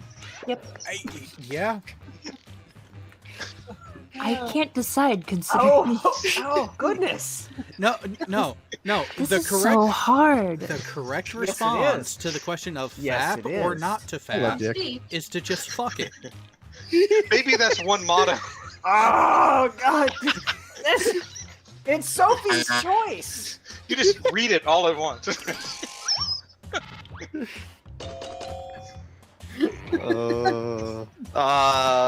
Fuck it, got edged. Oh, thanks. Starting to see what we're talking about, the edging?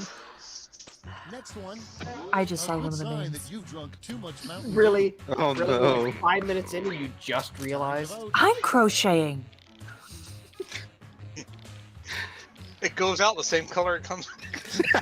No. It goes out brighter than the color it came in. That's why one of them emphasized neon green. But No, the what it other, is- That's a but perfect the other, question for Furball. You become the perfect bright light at a rave party. you become With your the glow sticks. Yeah, you become your own glow stick. I mean, he's already Nightstick, and he drinks tons of Mountain Dew, so why not? I am so in trouble for this. Okay, next Don't one. worry, it's already been clipped. A mean text you would send to break up with a Muppet. Oh, god damn it. Vote on your devices.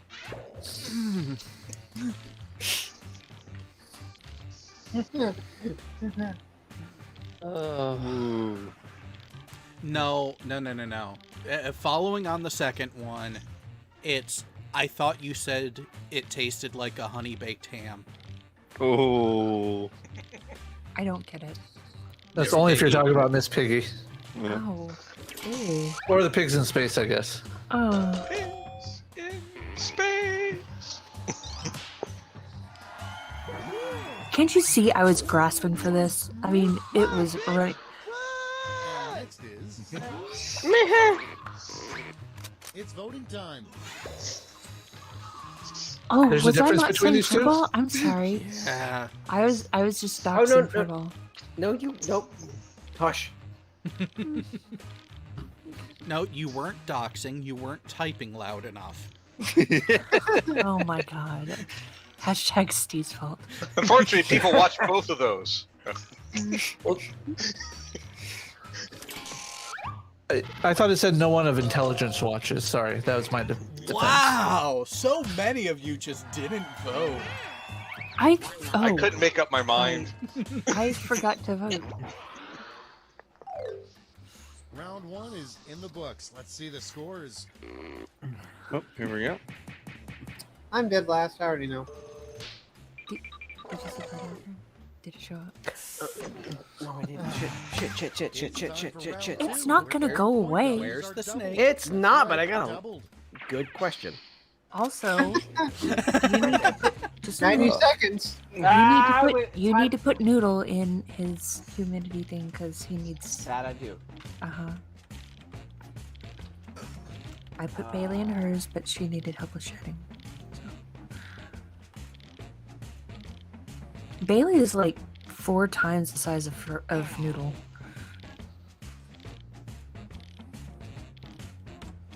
Oh God, is this? Yeah, this is round 2. And you still have 60 seconds. Oh, good. Maybe try turning it off and on again.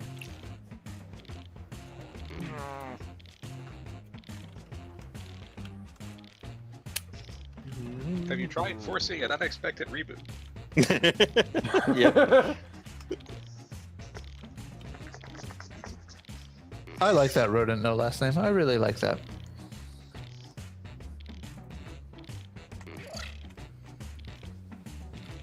I'd like to shoot you in the ass with the BB gun. What?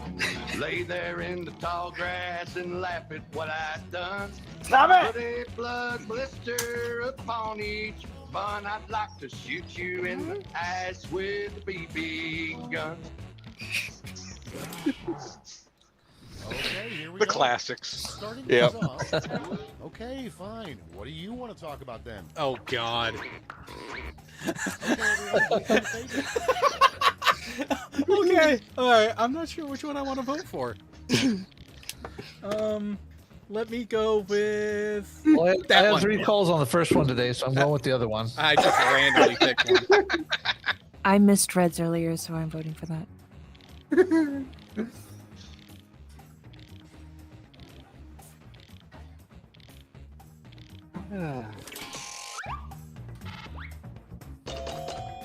Ooh. Yay!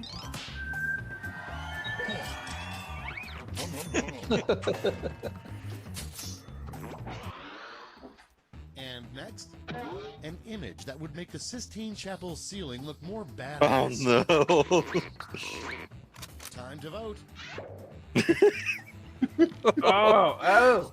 Now, the second one also forgot to add the black lights. The black light. Yeah. Ooh. They've had to deal with me. What do you think? Exactly.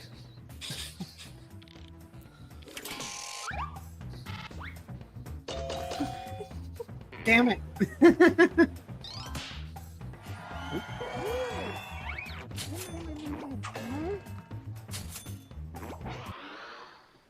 Next up, the best way to defeat terrorism Oh no. is...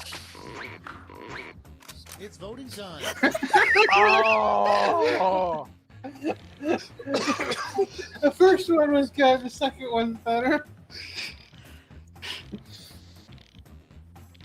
The first one's by me, the second one's about me. generally irritating. Oh, I'm supposed to vote on this. God damn it. No, wait.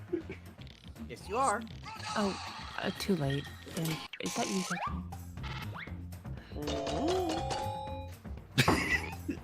The quiplash. The boob window always wins, especially if it's yours. Well, I got a quiplash. The worst slogan for an erectile dysfunction pill. Oh no. Vote on your devices. Also seems about right. 8:45 probably. No, it was after 9. It says the worst. There's only one clear answer there. Oh, gross. Oh, it does say the worst slogan. Okay.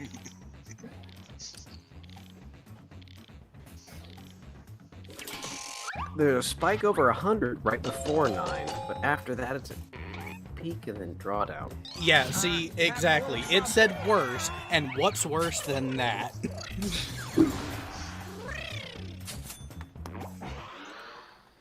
Next in line, a bad title for a self-help. Oh no.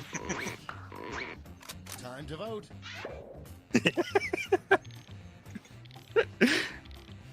No, it's the one around 9:15. Just the arc. Noted.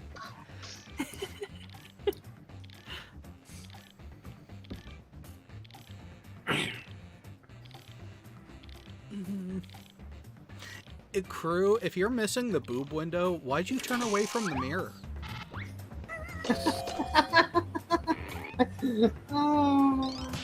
Sorry, I forgot to vote What? on that one. Fuck you all. Fuck you all. Look. I voted for you. I voted for you. I voted for you. Furball, look who you were against. You voted for my blowjob? It's voting time. Wow. Oh. I ran out of time. I just fucking ran out of time. Guess which one was mine.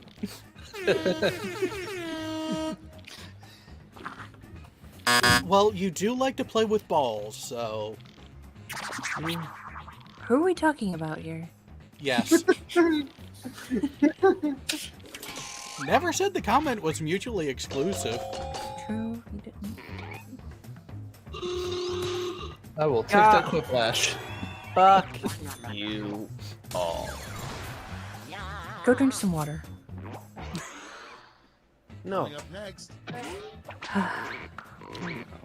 vote on your devices. Nope. Oh, I don't know what the question is, but I just ask cancer. yeah, most people know it as the Big Apple, but the lesser-known nickname for New York is the Big... Oh god, both of these are so fucking accurate. Oh, shit. I'm going with my favorite phrase of it. Uh-oh. Oh, okay, can we vote for the clusterfuck that gives you ass cancer? I thought that ass cancer was yours. Nope, it was mine. I loved Jay. I voted for yours completely. Round 2 is no more. Let's see the Should you say And that this- now with my wife in the chat? Yeah, I see how it is.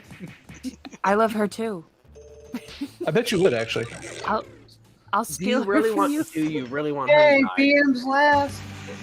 Do you really want her to die? to the last lash, the final round. Okay. Stakes are tripled. Don't worry. Oh, you've seen my wife, Furball. Hang on. I have, but if your wife is encroaching on my territory, her life is at risk. Don't worry, I'll hide all the knives. Oh no. Your wife is mine, Jay. Oh shit. Hi, Jay's wife. I'm Karis. Nice to meet you. Hey, Jay's what? I've met you. I'm sorry, it's been a few years and I'm drinking at the moment and I don't know how to answer this question. It's alright, I don't either, so I'm just throwing out Oh, one there's a thing. question. God damn it. Oh.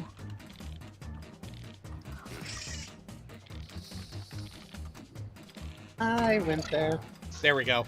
Guys, All right. I'm buzzed. All right. I'm looking over my shoulder right now, expecting the wife to be in the doorway.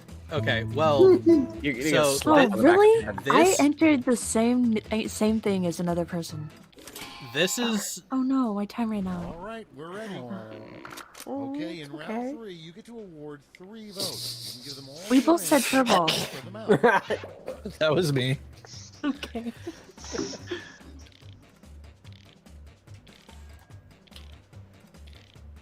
It all boils down to something in the genitalia, doesn't it? imagine that. But this is going to Crane be Cobra the actually sounds really good. yeah. I mean, but it could be I've rather experienced vicious. It is. Trust me. Now, as I've tried to say twice already, now this is going to be the last answer because I get to go fix someone else's fuck up. No! Are you having one of those work nights again? Oh, no. I will tell you what the story is once we go off air, but we're going to wait for this answer to come through, and we can actually see what the final tally is. I whipped those breasticles back and forth. Them titties. That ass. She's got huge Slam. Yep. I whipped my $5 footlongs back and forth.